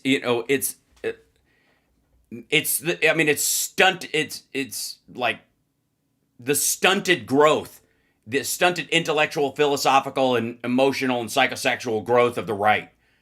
This is where they live. The FBI has this case, and of course the state of Utah. It's their job to not only find out what happened, present it to the public in a way that restores some confidence that you can have justice. No, they don't. Nope. That's it. Sorry. Aviate, navigate, communicate. If you're in a plane that's in trouble, no matter what, or if you're just flying a plane and your first job, aviate, fly the fucking plane. That's your job. Navigating it is your second job. You want to keep it in the air and point it in the right direction. Communicate is the third step. They just had, Tyler Robinson had his first hearing. And he was in fucking court. And the reason there was cameras in the courtroom is because it's a state trial. It's not the FBI's job. It's not the FBI's, they literally have no legal part in it at this point. Once he was found, they are the Federal Bureau of Investigation. They are called in when the locals need help. When the person they are investigating may have left the area or the state or the country or what have you. It's not their gig anymore. Now, that, by the way, that will not stop Kash Patel and the rest of these dipshits from showing up and taking credit. In this country, we have functioning law enforcement. I don't have confidence in that because there's a lot of evidence that we don't have that. So restore confidence by being honest and telling a story that makes sense. Yeah, but they're trying the actual person. He has a trial. They have a suspect who has been has been indicted, and there is going to be a trial. What you can say during that trial is limited so that the guy, if he is guilty, can't use what you fucking said on TV as saying, well, I can't get a fair trial because everybody knows I'm guilty because the FBI head came out and said, this is the fucking dude. And in this part of the country, everybody trusts the FBI. That's why they don't. We believe we have the proper person in custody. We believe they did this. This is until they have an indictment put forward, and then they can say this is where what led us to this indictment. But this is a state charge now. Fuck, is this dumb? So why, and if they don't do that, and they haven't done that, they have not done that. Gee, it's almost like the people running the FBI currently have no idea how the FBI runs. How can you be mad at Candace Owens or anyone else for filling a vacuum that they left? Because she's filling it with, like, abject violence that might get other people killed by lunatics, I think. I think that's the worry. Yeah. Well, Candace is okay, no. The people with the authority are the ones responsible, and they're the ones who should be held responsible when there's a failure. Also, asshole, they did come out and they broke down who the guy is, where the gun was. It's got his DNA on the gun itself and the trigger and all that kind of shit. They came out and said all this stuff. It just wasn't good enough, and that's the key. It's not that they didn't come out and do this. They did all these things. Fucking Bongholio and Patel went on whatever fucking Maria Bartiromo and fucking said that Epstein died in his cell. It was just, I saw the video. You're going to see the video. It was a suicide. That's what happened. It's not like they left it ambiguous. They didn't go, I don't know what you're talking about. We're busy with other shit. They literally went on the fucking show and said it was cut dry. Last word on it. We're both in agreement. We're both here to tell you in no uncertain terms, Epstein killed himself, right? That was what they said.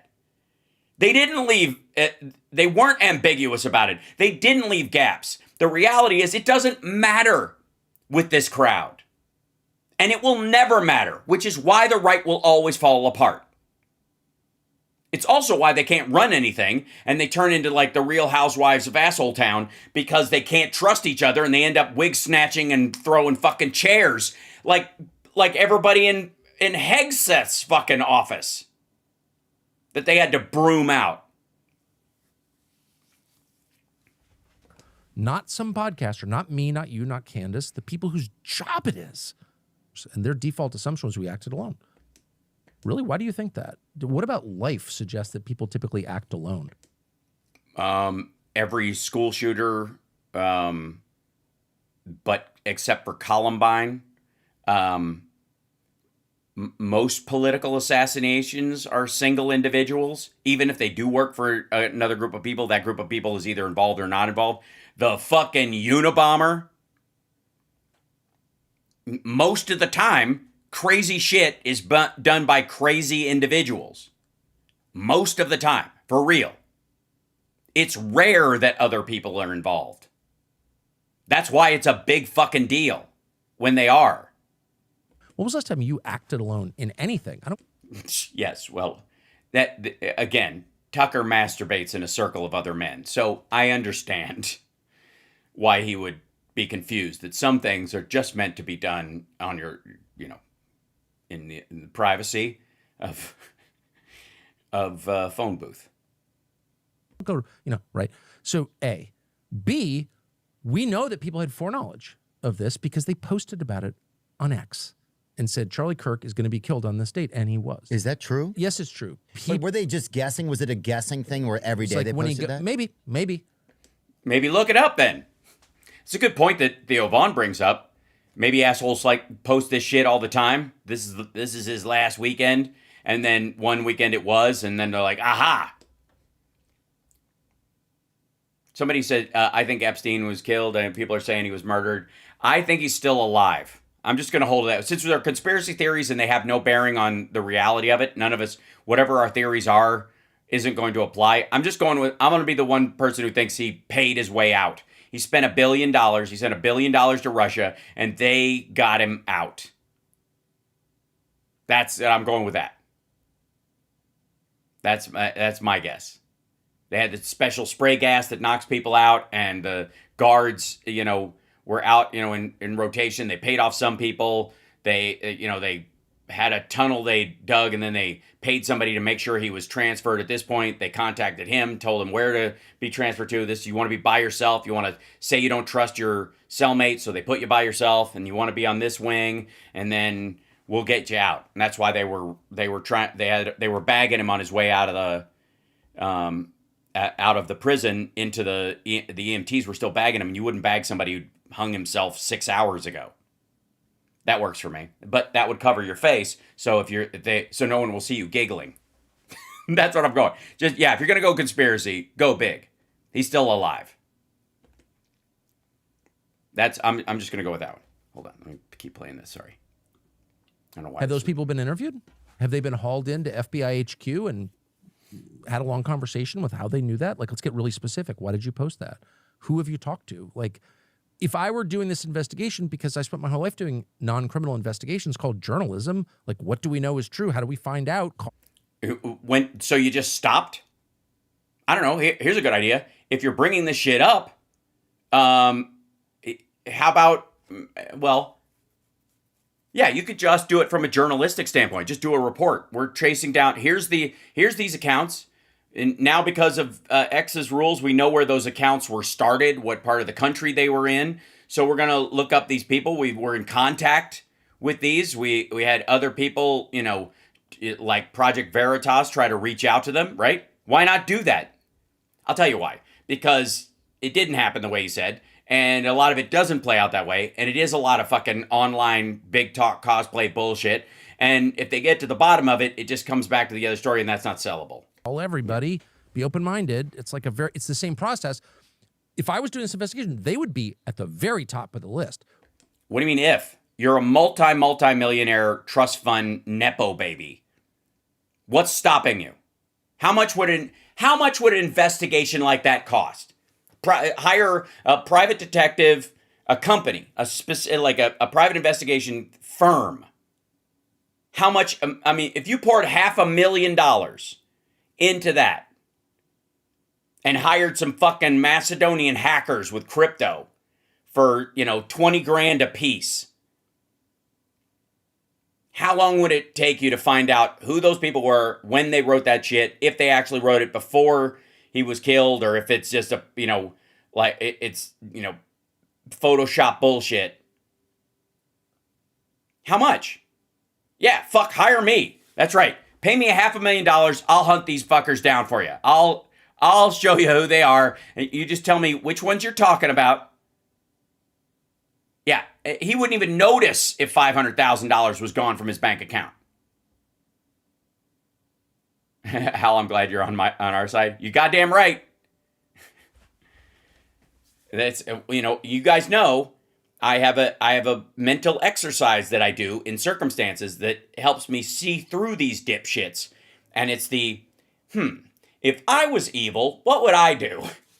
And it's a very effective exercise when you're trying to figure some shit out, especially from their perspective, to see if there is a conspiracy, or if it's just a failure, or if it's just like a sort of a miscommunication or broken lines of communication, or people talking over past each other or at cross purposes. You have to be able to break that down. Like, okay, that's why the idea that the vaccine was some sort of, Illuminati conspiracy is fucking dumb, because if I was in the Illuminati, we would only vaccinate because it's harder to get needles in arms than it is to let a pathogen fly through the world. And we would just only save the people that would get the shot, and everybody else would die because it's cost effective and easier to control. The opposite is fucking dumb, because you end up with a world full of people who can't afford the cure or are avoiding it. So the only people that die are the people that were on your side, I guess, or want the world to work. So fucking stupid.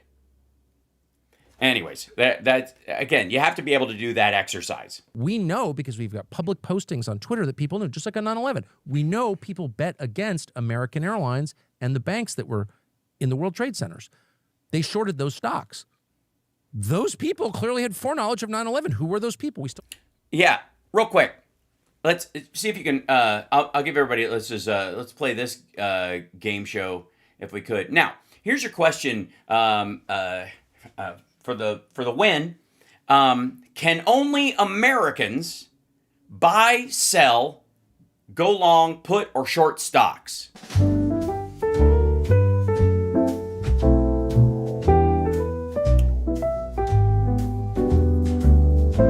The U.S. stock market are the only people that can buy, sell, put, or short stocks Americans. Is it a possibility? Let's see. And the answer, I'm going to go with no. The answer is, of course, ding, ding, ding, no. That means that the Saudi royal family and Muhammad, like Osama bin Laden himself, and whatever Muhammad Atta, and people linked to him, could have shorted that stock because they knew this was fucking coming. The actual people involved could you not only have an attack on the American economic system, but they could see what the impact ahead of time that impact would be, obviously, if they were successful. And so they could short it. Even if they failed to hit the towers, just seizing the airplanes, for example, would have made the stock take a shit, and they could have made money on the rebound. And they could use that money to fund terrorism. That is not a sign of an inside job. You don't even have to have a thumb on the fucking scale about whether or not it was an inside job or not. That part of it is cut and dry. And the more opaque and harder to find out who it is, the more likely it is it's filtered foreign money. Bounced through 16 different brokerages. It very well could have been Vladimir Putin's money. You dumb son of a bitch. The idea that like Americans in the government involved in it would get involved in this for some ungodly reason, like we're going to start this big war. You would just slowly over time, if you're planning this, build up your military stocks till they were ridiculous and everybody was like, you should sell those. They're not going any higher. And then you would trigger it. But the idea that you would short these things where you could get caught is fucking stupid. But it makes total sense if you're Osama bin Laden and you're actually fucking rich. If you're a Nepo baby yourself, just like this piece of shit. Good Lord. Like, does no one know? Hello? Am I the only person who thinks this shit through?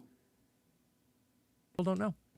So I would start there. But so you're saying that just the fact that there could possibly be some foreknowledge should be investigated. Well, there was foreknowledge because I saw the tweets.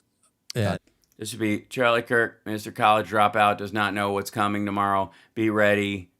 This isn't a threat. It's a promise. This is the...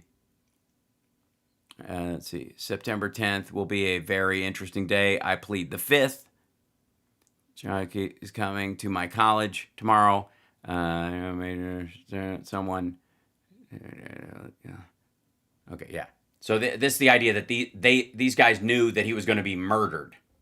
And so I saw at least two. Also, these were also people in Tyler Robinson's world. So if the Mossad and the U.S. military and Turning Points USA are the people behind this, then why would the people around Tyler Robinson and in his fucking chat group or linked to his chat group be the only ones posting about it? That said, everything's going to change when Charlie Kirk gets to the college in Utah. Okay. So those people, I'm not saying they're a part of a conspiracy, but there's evidence that they had foreknowledge. Okay, so that's where you begin. And then I could go on. Like, tell me how this guy who seemed normal became a radical trans furry murderer. It's not enough. Well, the radical trans furry thing took a while, it seems. Also, his parents are maggots, so he's used to being indoctrinated and following the leader and assuming authority in an ideology.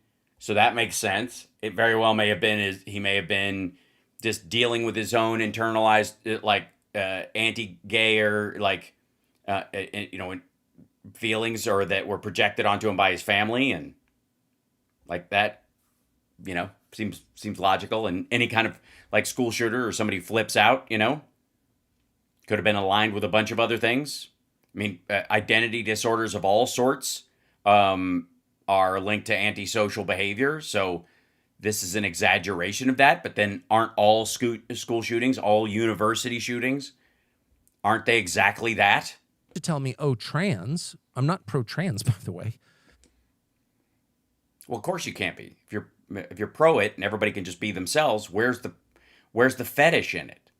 Then it's not exciting and naughty and dirty anymore. It's just normal. Boo. But was that the guy or his boyfriend? Well, exactly right.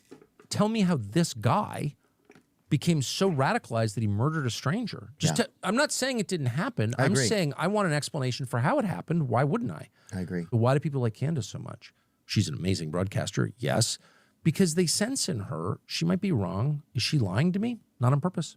They sense the purity of her intent. Yes, it's the purity. That's the truth. And I can say, also, she's purdy, I think is what he means. Someone who's dealt with government officials my whole life. Yes, especially your dad, who was in the CIA, who you lied about knowing he was in the CIA, and that's where everybody's dunking on you right now, which I'm enjoying and I don't give a shit about. I'm not vouching for everything Candace claims. I don't even know a lot of what she claims because... That's apparently that's how you operate, by only knowing driving nails halfway in and stopping. That's the Tucker Carlson carpentry method. And working on other stuff also. But the point is, do I trust Candace more than I trust your average DOJ official? Are you joking? It's not even close, dude. Yeah. No. Fuck off. First of all, your average DOJ official has circumstances that can happen to them if they illegally file something, if they arrest somebody, and a judge will test what they are saying, whether they're full of shit or not. You can trust the system that around them most of the time when it's not being messed with. And even when it is, ask Comey right now. I don't trust the DOJ, AG that went after him, because that was a political appointee made specifically to go after him. But the rest of the system that they have to stand up to is how I trust what they're doing. Because I trust that if it's within the law, that it will follow a certain path. And if they fuck up and it's outside the law, it'll get kicked back. And that's happening again and again and again. Where is the test for honesty, clarity, reality for Candace Owens or any other podcaster for that matter? There is none. This is one of those, this drives me crazy. Like the people who are like, people are stupid, I don't trust anybody. You're like, did you drive here? This is always my question to folks like that. Did you drive here? Yeah.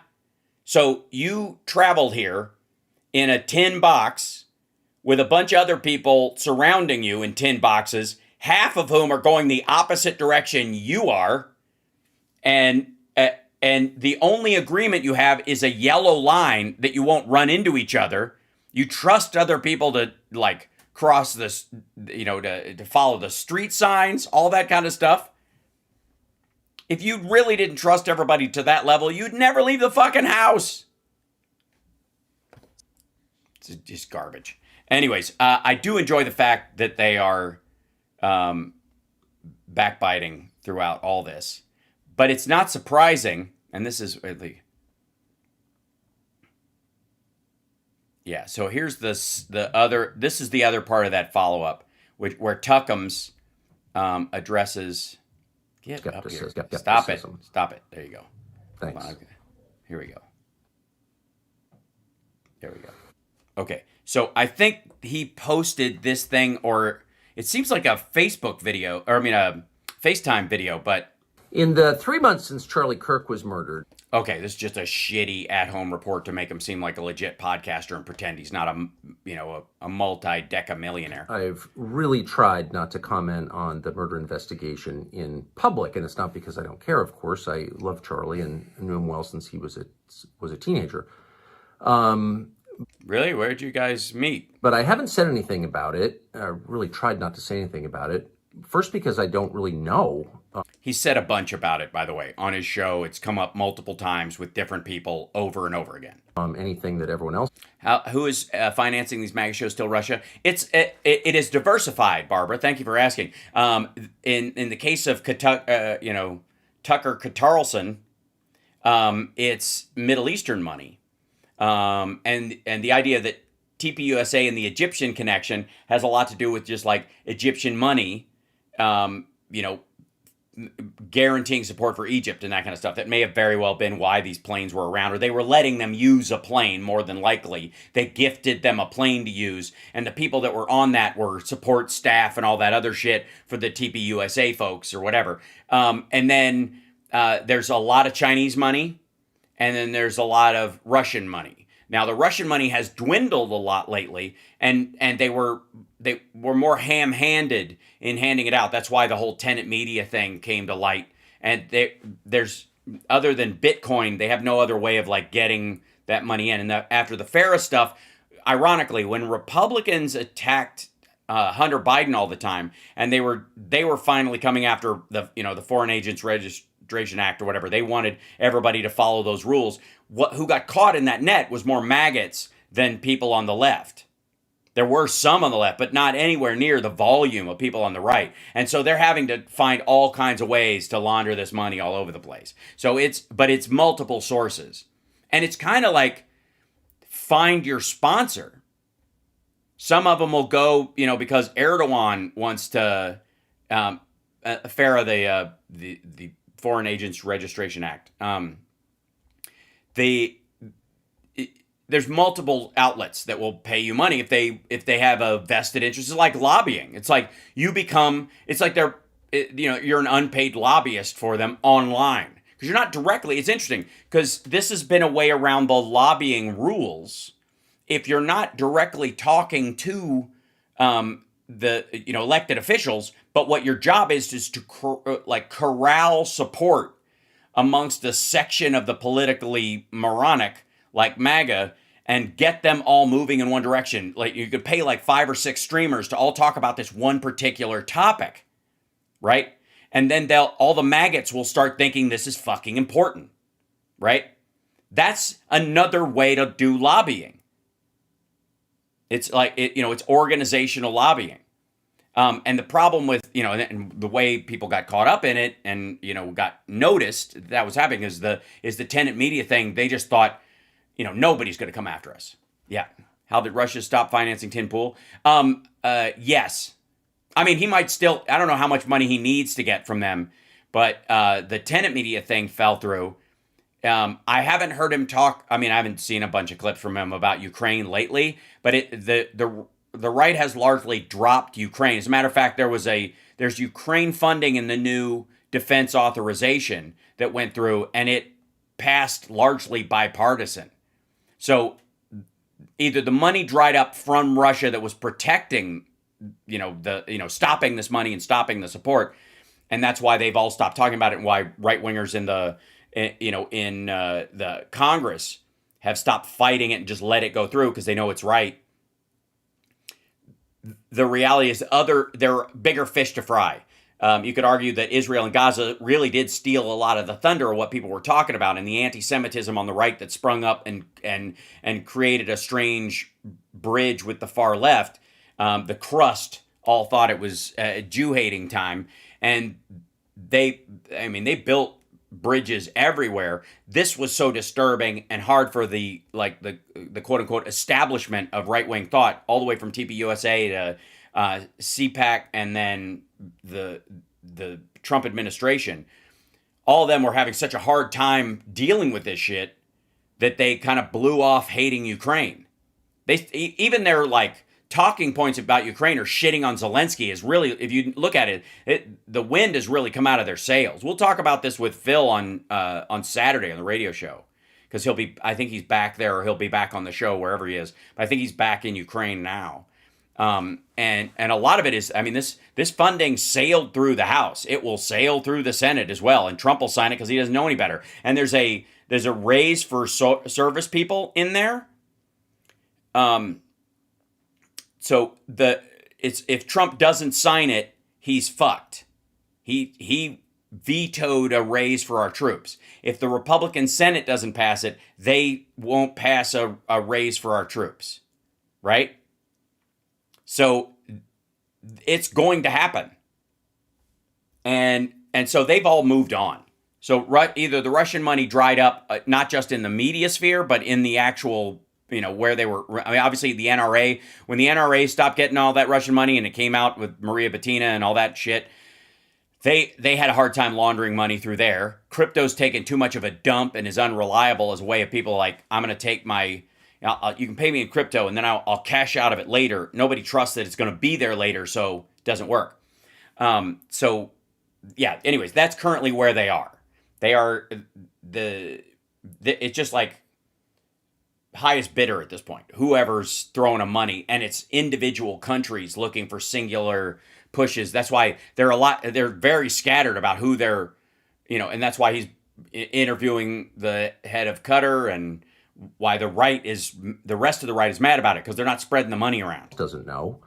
I've asked around, but of course, how do you know what the truth is? But the other why would you care? You asked around. The reason I haven't said anything is because I know personally a number of the people involved in what's now become a very large story. I know them really well. Sorry, you know Tyler Robinson? And I really think a lot of all of them on every side. Candace Owens, I've known a long time. I love Candace Owens. Blake Neff at TPUSA once. Ouch. Shit, that's who. And Neff was who, in the clip yesterday, which was amazingly dry but incredibly destructive for the right, that Candace was going, Neff, that name sounds familiar. That's the name of the weird sergeant that was questioning the guy who checked into her tip line. His name's Neff, and then he's related to this Magic Neff captain, whoever it was, is related to the guy who works at TPUSA, and then Charlie's head of security was at this meeting with Neff and these other people before he was assassinated, and that's what she was arguing. Worked for me at a couple of all popcorn all the time. Different places, and I love Blake Neff. Erica Kirk, I've known since she was dating Charlie Kirk, and I love Erica Kirk, and I think these are all really, really decent people, and so it's been my desire for 3 months not to get involved in any of this. Yes, because they're decent people, but there's no way they can come to terms about this, because they're all they're decent people who are doing indecent things to each other. And in general, to think to myself, anybody who is earnestly searching for the truth, whether they're right or wrong, but as long as they're motivated by a desire to find out what happened and therefore honor Charlie's memory by getting to justice, anyone... Yeah, but I mean, look, it's not like they're just a bunch of truth seekers walking out into a field with a fucking microscope. Candace thinks Erica killed him. You fucking moron, with the help of the U.S. military and the Mossad, who also is pairing them with Egyptian money or some shit. And you're agreeing with it, you tit. It's not like we're all truth seekers. We're all just trying to figure it out, bruh. Who's doing that, I'm not going to criticize. Again, no matter what track they're on, lots of us, and this has certainly happened to me, have good moments, but good motives, but wind up in the wrong place. But it's a sincere mistake. So that definitely happens. I have maybe criticize the track then, but then that would require you to know anything about trains and where they go and why. But since you can't be fucking bothered and all you do is ask questions, which is also a lie, you're never going to get done that. And so I've just wanted to stay out. And then the other day I had like a 3-hour conversation with Theo Vaughn, and it was not it got you in trouble about Charlie Kirk or anything related to it, but that topic came up. And I said, in effect, I don't trust the FBI. And that gave some people the impression that I was, Wait, is he in a Cracker Barrel? accusing them of being involved in Charlie, or as I like to call it, honky bucket assassination. And of course I wasn't, and I certainly didn't mean to. But it gives me the chance now to say what I think, which is that we should not necessarily trust the FBI. And by the way, why would we? It's not an attack on, the political leadership of it. I've known Dan Bongino, for example, for a long time. And which would be a good reason to not trust the FBI right now. Like Dan, and don't imagine he would ever be involved in intentionally covering up a murder of somebody. I don't believe that. Yeah, but you can trust someone that might have Machiavellian reasons to cheat you and all that kind of stuff. And then I trust a ladder to hold me up when I climb up it, and then it collapses because it's insufficient to do the job. That's two different types of trust. You can not trust something because it looks weak and dangerous and easily breakable, and you also can not trust something because there's a conspiracy going on behind it. Both work with Dan Bongholio. He's not even qualified to manage a conspiracy. But Dan Bongino and Kash Patel, for that matter, are at the top of the org chart, but this is a huge organization, and parts of it act independently from leadership. That's the nature of bureaucracy.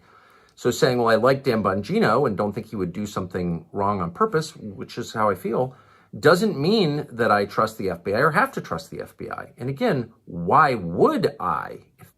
Because he's the deputy director and Patel is the director, and they're your bros. And they absolutely have access to every piece of evidence gathered by the FBI. They have every ability to direct the investigation from the top.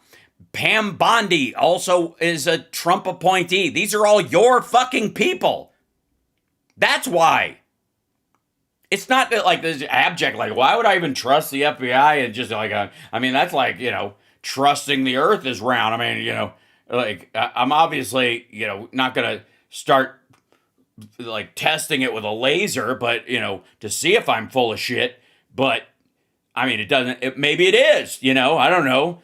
It's your people told you this. These are your fucking people. That's why. And if you can't trust it when you have absolute control over the DOJ and the FBI, they've been purging people for being disloyal. They've been giving them fucking polygraph tests. If they say something sideways about Donald Trump, that's why you should be able to trust them. It's the fucking brown shirts, you dumbass. They're as on the team as you possibly can be. And so therefore, the only way the word trust works in this circumstance is that it has nothing to do with a conspiracy or the Machiavellian undercurrents of a deep state or whatever. You mean trust it like I don't trust this fucking rope bridge that's made out of balsa wood and fucking floss.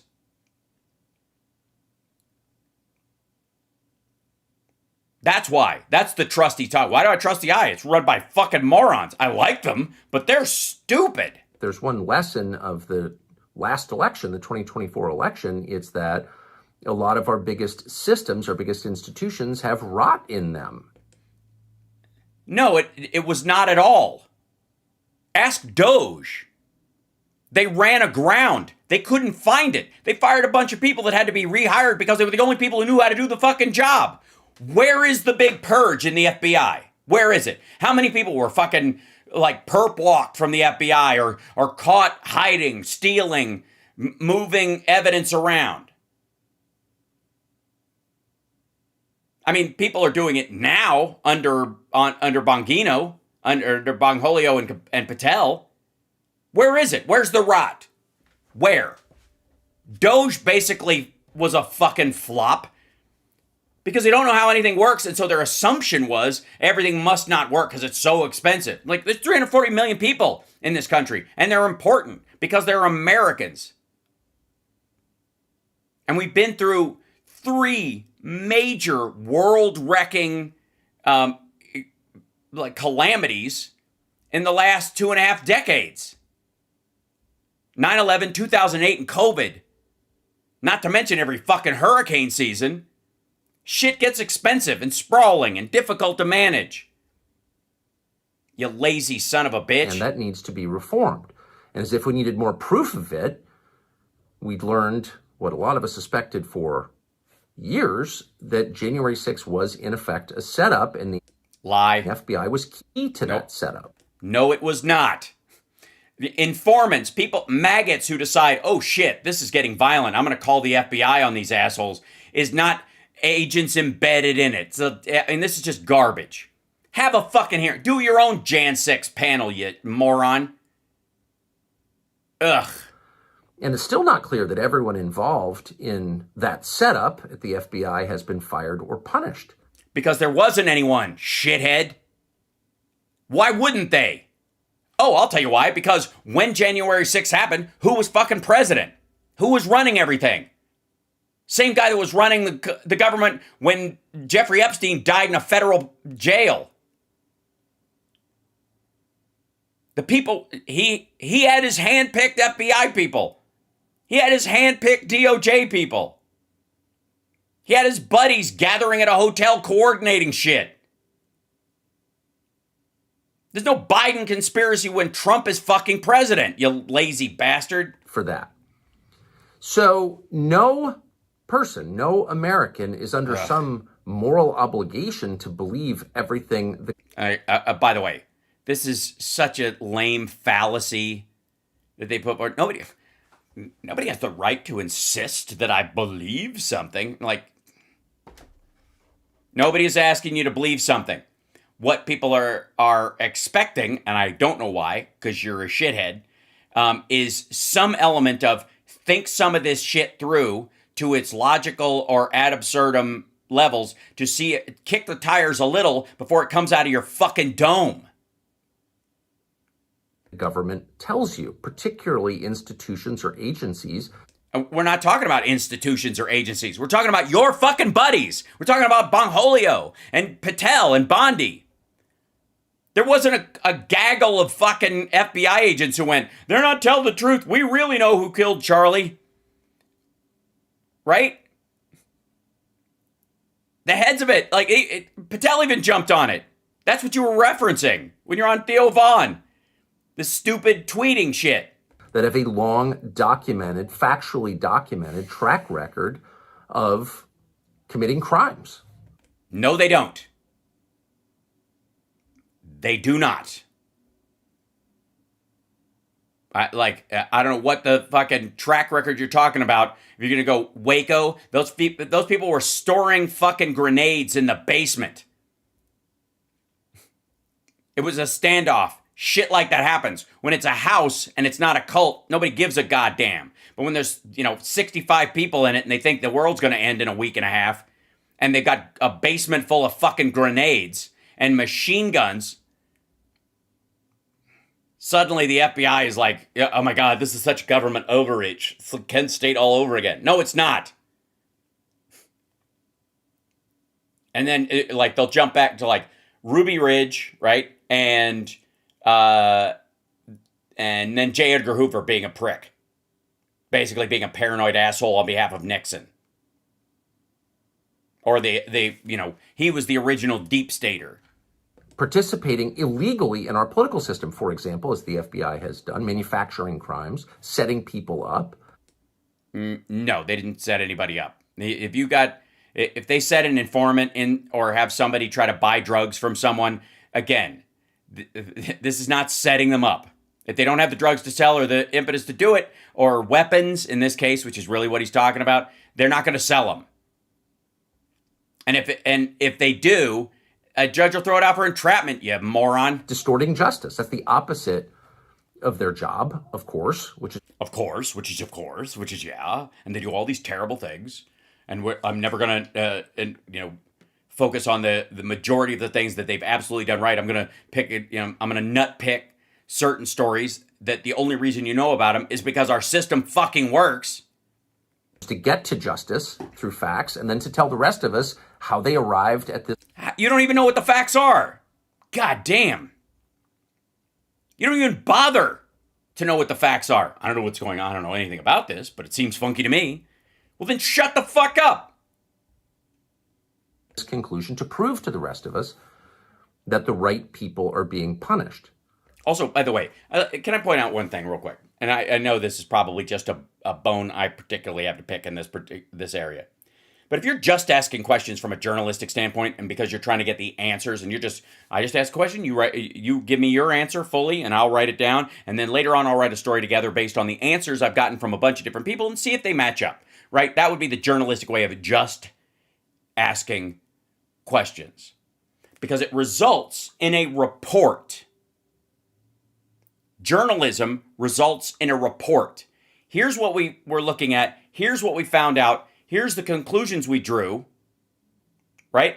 And here's our proof. And we've had it checked. We've checked it 3 ways by journalistic standards. This is what the reality is. This is why it's news and not just fucking blather. But his shit is just asking questions on a podcast, and I'm not even drawing a conclusion. Why would I even? How dare you tell me I should have to come to a conclusion? I'm sorry, I don't have the moral right to just be a paranoid fuck rambling about stuff every day and holding my audience in this kind of gray zone of dipshittery.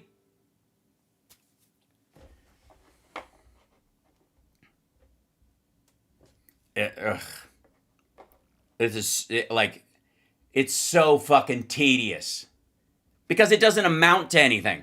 What's the point of just asking questions if you're going to forego any goddamn conclusion? And then the minute somebody, parrots some common bullshit about I don't trust the cops anyways, you just go, oh, of course not. And that's your argument. That, honestly, his laugh is his argument. That's his game, set, match. So we're not under any obligation to think or conclude or pull all the facts we do know together and see where our blind spots are and address them. Bring on people who might test our ideas. No, we just want a fucking circle jerk of conspiratorial bullshit, and it's not like the stain in the middle of the floor is going to turn into a baby we have to raise, so who cares? Of course, we shouldn't invent theories to discredit the FBI, but it's not enough to have government officials tell us, well, this is the truth. We have a right, probably an obligation to say, well, can you prove it? Yeah, that's what court is for, asshat. And if they can't prove it, that's why it doesn't go to court. That's why a bunch of these FBI agents have been rounded up, even though your guys run everything. That's why they haven't rounded up a bunch of FBI agents who are secretly in a signal group telling everybody to coordinate maggots and whisper in their ear, now you should attack, like these dough-headed motherfuckers were just waiting for an attack on the Capitol. I'm not going to do it unless somebody tells me to, which is the essence of MAGA, I guess. Is that what your point is? And FBI agents were sneaking around hypnotizing these fucking dipshits? There is a test. The legal system exists. And all of those levers of justice are in the hands of Kash Patel and Bongholio and fucking Bondi. And if they're not, throwing, for all of Kash Patel's sales about J6 and all this stuff, I mean, this was a cause celeb almost equal to their bullshitting about Epstein. The reason they're not releasing the Epstein files is because Trump is all over them. Even in the case where there were other people that they might want to catch, maybe Bill Clinton or somebody else that allegedly our side can't live without, which, by the way, we can live without all of them. Fuck them. Anybody who was engaged in that shit, bye-bye. I don't have the problem the right has with any of this. There are plenty. I got a deep bench of good people. I don't need to fucking back up anybody who would hang out and do that kind of shit. Piss off. But in the case of, the reason they're not doing this is because if Trump wasn't directly involved, he was the only witness that would bring him. If you want to bring somebody in, who saw Bill Clinton do this? Who can verify that this is an AI video? Somebody else was in the room. Whose foot is that in the camera? Oh, that's Donald Trump sitting in the corner jacking off while Bill Clinton's fucking a 14-year-old girl. That's the argument. That's why. That's why they can't bring the Epstein files out. He was one of the people that, with Epstein, was one of his co-conspirators. He was not a victim of Epstein's compromise. He was a fellow traveler. That's why it can't come out. And the reason that Jan 6 isn't being like, oh, why aren't we undoing this whole thing where the feds dreamt up this thing and caused this thing and forced it to happen and made all these maggots bring guns and knives and fucking bear spray and bats and sharpened flagpoles. The FBI tricked these dopey fucks into traveling halfway across the goddamn country so that they could disobey a direct order from dear leader and storm up the fucking steps and get a couple of them shot, stomp one of their own to death, taser cops and beat them, give them like, you know, debilitating lifelong injuries because some fucking FBI agent, you know, I don't know, from MK Ultra snuck up to him and went, now. And they all magically just fell for it.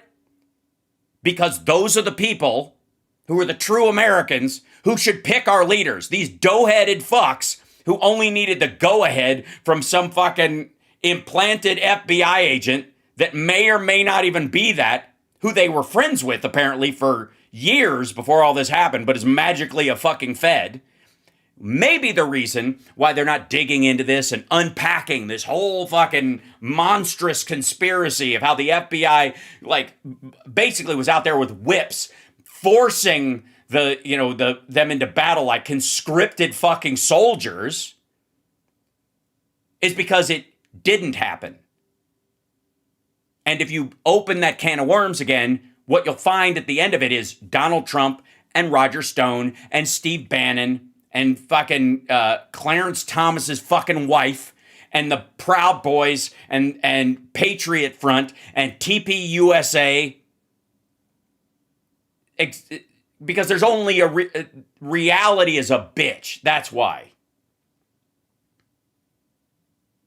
But since you don't have to actually ask these questions, you don't actually have to come to a conclusion, you don't have to look at any of the evidence, and you can literally say, I don't know that much about it, as a fucking point of pride. And this is indicative of you know, Tucker Carlson's just the fucking, like, is the standard for this. But it's ubiquitous through the right. That you literally, out of pride, you can go, I don't know anything about the details, but it all seems fishy to me. That's enough. That's the fucking argument. And because his job no longer entails any kind of legal protections around this, and he can just kind of blather, because his whole business model is to be the dweeb Alex Jones. Please, people, send a clip of this to this fuckhead. He's protected by the enforced ignorance of maggots and everybody around them. And he knows it. And he doesn't give a fuck about these people. He just saw after Alex Jones got swept out of the way, Tucker Carlson saw an open tit and went for it on MAGA. On the, like, beat up, puppy mill, worn out bitch that is MAGA. There was an open tit on her belly and he just went for it. And that's what he's doing. It's so fucking lazy. It's so fucking weak. It's so fucking beta, pathetic, small, useless, and he's a liar.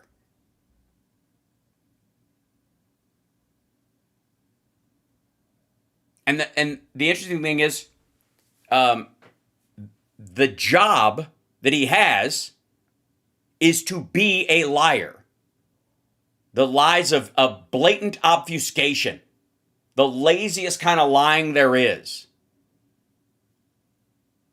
Play to people's ignorance, fear, and paranoia and pretend like that is the destination in and of itself.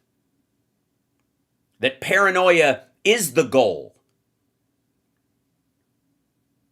Not something to be reckoned with. Am I paranoid, or is someone actually out to get me?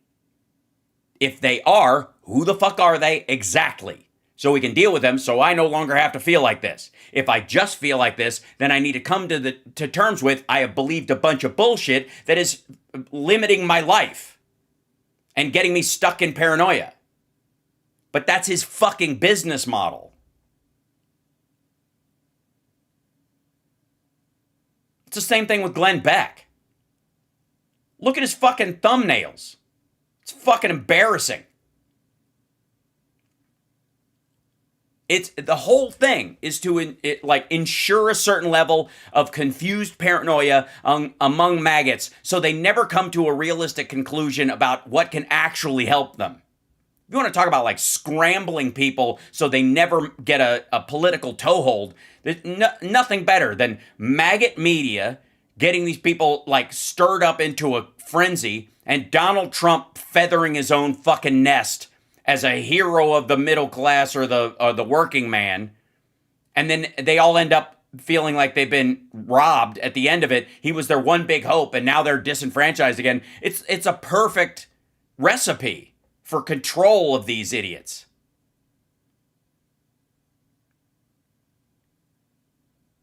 And the fact that this fucking twerp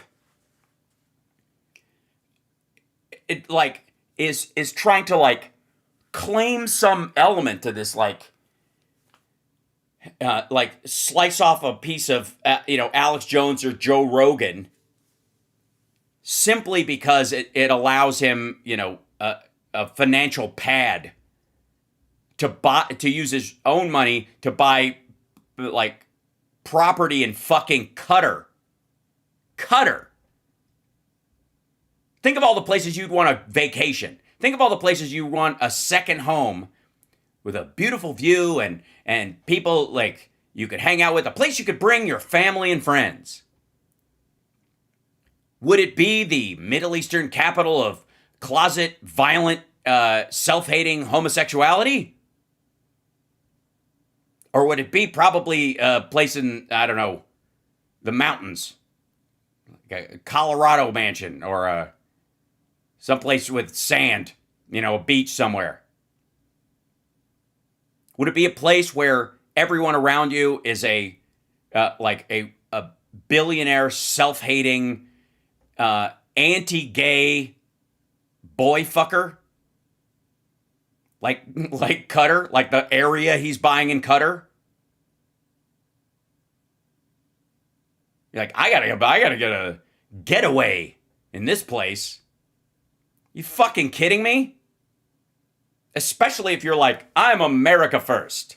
I'm an American through and through. And anybody asks you why you're moving there, like, I have the right to do everything. I'm an American. I have the right to do everything. Of course, I have the right to do everything. I have the right. Nobody's questioning the right. They're questioning the motive. And it's either money laundering or boy fucking. Because that's really the only sale point for that place. Unless I guess you're going to try and be a military contractor, which, by the way, sell that to maggots. If you can't, I don't have to believe you. So if there's one thing that bothers me above all about the investigation into Charlie Kirk is that is getting lost. As people argue over what happened, we are potentially letting our largest federal law enforcement agency off the hook. It is the job of... Also, wait a minute. If everybody's arguing about what had happened, they don't believe the FBI story, and no matter what they're arguing about, whether they agree on the reason or not, if they think it was fucking Mossad, or they think it was Turning Points USA, and it was just Erica Kirk trying to, like hypergamy gone wrong, it was another, Murdaugh kind of setup where there was too much money to be had and he was endangering it, or whatever the fuck. It doesn't matter. If they all disbelieve the primary story, then there either is a real reason, which is going through the courts, through the state courts right now, because it is not a federal trial, or they're just blathering. And it's not the FBI's responsibility to fucking chase down every loony idea that they have just because we're in charge now. So if our loonies come up with some bullshit, they should have to face our bullshit, even though it's bullshit. They should waste tax dollars on our bullshit. The Democrats, when they ran things, they wouldn't waste money on our bullshit. But just because it's bullshit shouldn't mean that we shouldn't be able to, they shouldn't waste some money on it. justify what I'm saying by chasing my fucking leads loudly and rampantly and giving the actual killer a defense. The FBI even thinks it might be this. Think that maybe that might be the reason why your buddies aren't following a lot of this horse shit. We think it was the Egyptians. We're checking into that. Tyler Robinson gets dismissed the next day. The FBI thinks the Egyptians did it. See how that works? Pandering to this fucking flat earther bullshit has real world consequences, you tit. The FBI to find out what happened. They did. And it's a state crime. So Utah is trying the dude. If they're not doing enough, you're a multimillionaire. Hire some private detectives, you lazy fuck. And to tell the rest of us, not hide behind, well, it's national security, confidential sources. No, tell us what happened. Show us what happened. Convince us what happened. They did. You just didn't buy it. You think that there was something else involved. That's not their responsibility. You know they're also not responsible for proving to your children that the tooth fairy is real, and that's what Daddy was dressed like when he went to the truck stop, right? You do realize that. You do realize that our representative government is not at the beck and call of every paranoid fucking lunatic who is mad with power now because they think they run the fucking place because their buddies are now in charge. That's your job. No, it isn't, by the way. We shouldn't accept anything less. And it doesn't matter what you accept. You're just not accepting the case as it stands because you didn't like the outcome. You want it to be something bigger. Or you're so fucking paranoid it has to be something bigger. Or it doesn't fit in your brain. You just won't let it happen. That's not the FBI's responsibility. By the way, when we do accept something less, then, new explanations fill the vacuum left by the FBI, which we pay to explain to us what happened. No, we don't. We do not pay them to explain to us what happened. We pay the DOJ to do it.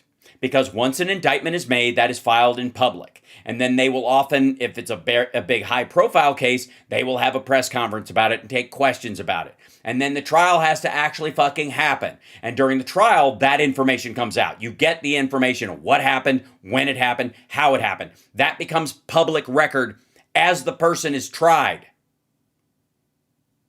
The FBI isn't responsible for kissing your ass and making you feel better. Or even giving lip service to your horseshit, psycho, anti-gay, anti-Jewish, theories, anti-government theories. And once they do, if they do acquiesce and they go, oh, okay, well, I'll address this, it gives the person who did it a possibility of reasonable doubt. Yeah. And so I'm going to really do my best not to talk about things I don't understand. Oh, I didn't realize he was shutting down his whole show.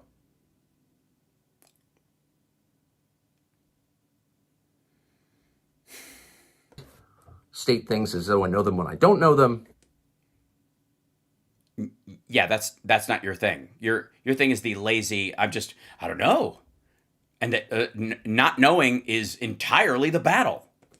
I'm going to do my best to stay out of it because I love Charlie and I want justice to be done in this case. But the rest of us... Sorry, if justice isn't being done because the FBI is lying and they're not telling the truth and you think something else fucking happened and there's some squirrely shit, wouldn't staying out of it, fuck with the potential for justice? Whatever happened to see something, say something? Should remain skeptical. We have a duty to remain skeptical. No, we don't. No, we don't. I do not have to. Once gravity actually works, Once I see something not able to breathe because it's in a fucking vacuum, I don't have to remain skeptical about gravity anymore. I don't know. I know the last guy fell off the cliff, but I think I'm going to be different. I'm skeptical to the very end. Like, no, once you get the actual information, or if the only other solution is so extraordinary that there's a higher responsibility to sell that than the obvious truth, you don't have a responsibility to be skeptical. You have the responsibility, if anything, at least to know your own mind. Am I a dopey motherfucker or not? I don't like to think of myself, but it's possible I could be a dopey motherfucker. What do?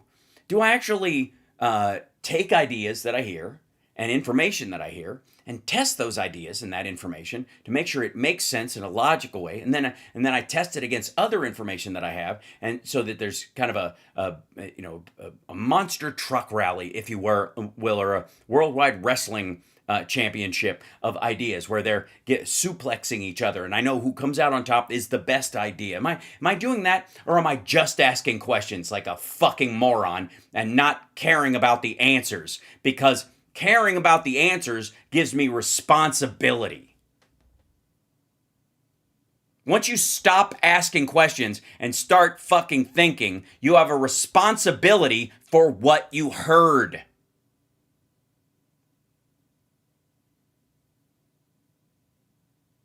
And that's why this dipshit's always laughing and saying, of course, like fucking Cenk Uygur.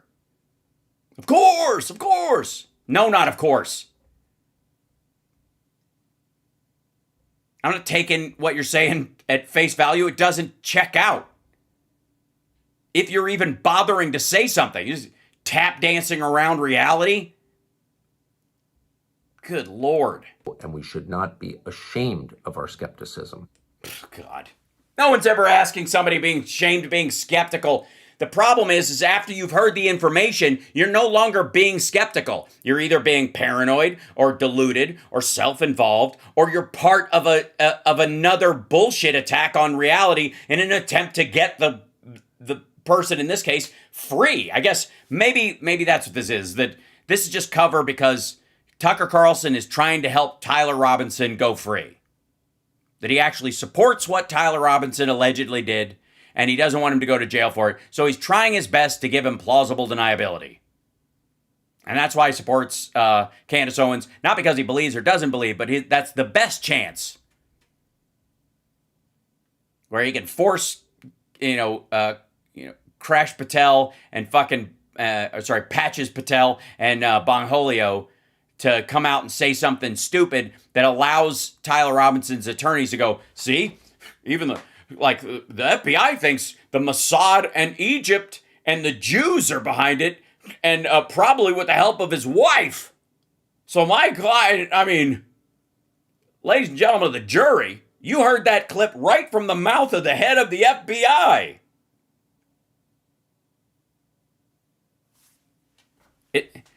You're not skeptical. This isn't skepticism. And I would appreciate, I suppose, the skeptic community would address it. Let's do it. Okay. There's like a skeptics organization, right? A lot of them are basically predicated on their own atheism, and this is their primary point of skepticism. But then they, test other things, scientific theories and stuff that have just kind of become common misconceptions that we moved on from, that people just don't check, and so they're skeptical about those things, and so they're permanently skeptic just because they like being bastards. But and being killjoys mainly. Like they enjoy that, they fetishize being a killjoy. But I will say this to any skeptics that might be out there that don't recognize that they're just cynics in sheep's clothing. One would think that being a skeptic would have to have standards. You can't just say you're a skeptic. A person could be lying. That would be a person who's not a skeptic. A person could be a cynic who's got an active mindset to be against things, where they are not skeptical. They have already made up their mind, but they are pretending to have not, right? That wouldn't be a skeptic. That would be a cynic. They're not waiting for the information. They're not skeptical and waiting for proper information. They've already made up their mind, and no matter what information comes along, they will always continue to be a skeptic about it. So there should be a standard, I would think, for being a skeptic. Skeptics, what's your definition of being a skeptic? And where does the meter go where you go from skeptic into cynic? And how do you tell? Right? How do you know? How do you know when one of your fellow skeptics isn't just a cynic?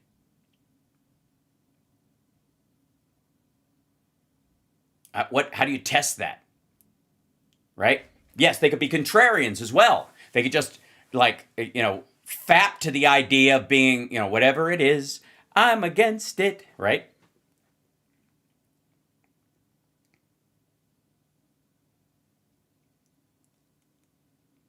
So skeptics, there's got to be a definition and a standard for what being a skeptic is. Now, I understand that in the world of skepticism, someone might be skeptical about what the definition is of a skeptic. Yeah. They could not buy in totally to the definition that's there. But at some point, you would have to define it. Yes? And that would require effort. And one of the things I think you would need to be a skeptic versus a cynic or a contrarian is that a skeptic is looking for more information and doesn't just buy the standard line that's being sold. They're not just going with the crowd about this. They want to make sure that reality lines up with the story or the description or the idea or the ability of a medicine to do something, whatever it is, or something. They want to be able to tell that it works. If it does, they stop being skeptical about that thing. Yes? Whereas a contrarian is just doing it as an exercise, and a cynic doesn't really think anything works. So that would be a naysayer. I think it's the same thing, right? But the point of being a skeptic is, at some point, it has to end. There is an end of skepticism. Right? If you get information, or you recognize that there is a lack of information, period, that will never be had, you recognize that people are talking about what they know up to a point, which you can't be skeptical about what they're saying at that point if they're based on limited information, if you don't think that information will ever come along. Yeah, if you decide to remain skeptical, then you're a contrarian. Because you have decided after the information to not trust the information. And we're talking about testable stuff. So anyways, point being is that skepticism is a temporary state. Cynicism might be permanent, but skepticism has to be temporary. It's got to be you're skeptical about stuff until you aren't. You've either proved it is or it isn't, it does or it doesn't, right? It was or it wasn't. So the problem with, obviously, Tuckums is the fact that he sells paranoia, cynicism, and contrarianism as skepticism, because skepticism actually has a responsibility and none of the other ones do. They're just character traits.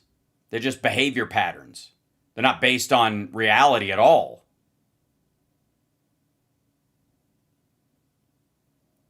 Other than that, I have no opinion. You guys are awesome. I'll let you guys go. I know I went late. But let's see. Did this... that's the Celtic one. I think there's another one of these. I think this is the one.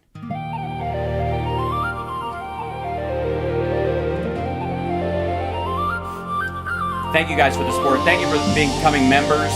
Thank you for liking and subscribing. And thank you to the trolls Thank you so much, trolls. You really do make a difference. All the stupid shit you say bumps me up in the algorithm more than anything else. We're going to raid Liberal Dan. I'll see you guys later on. See you tomorrow for Friday Eye. Don't miss it. It's a big one. Oops, hold on. You like that? Recognize that melody?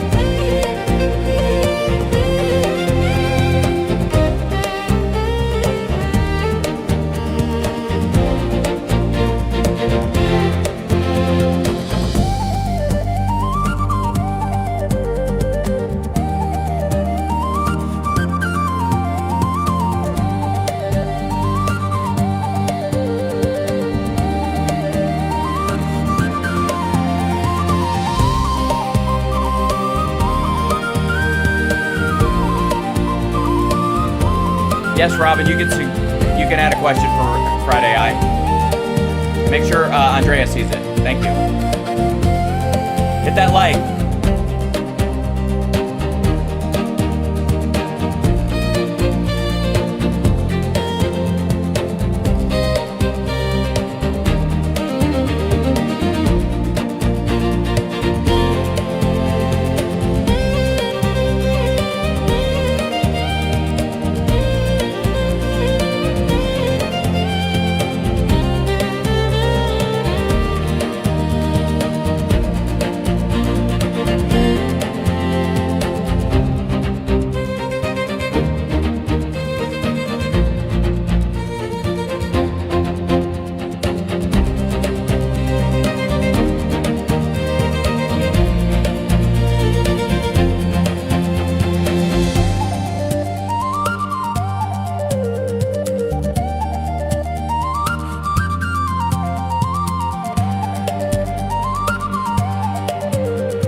A lot more subscribers than that. Thank you guys, and hit the likes. Thank you. And we're gonna need a lot more super chats than that. I gotta start reminding everybody. Oy. Thank you guys so much, and thanks for the new memberships too.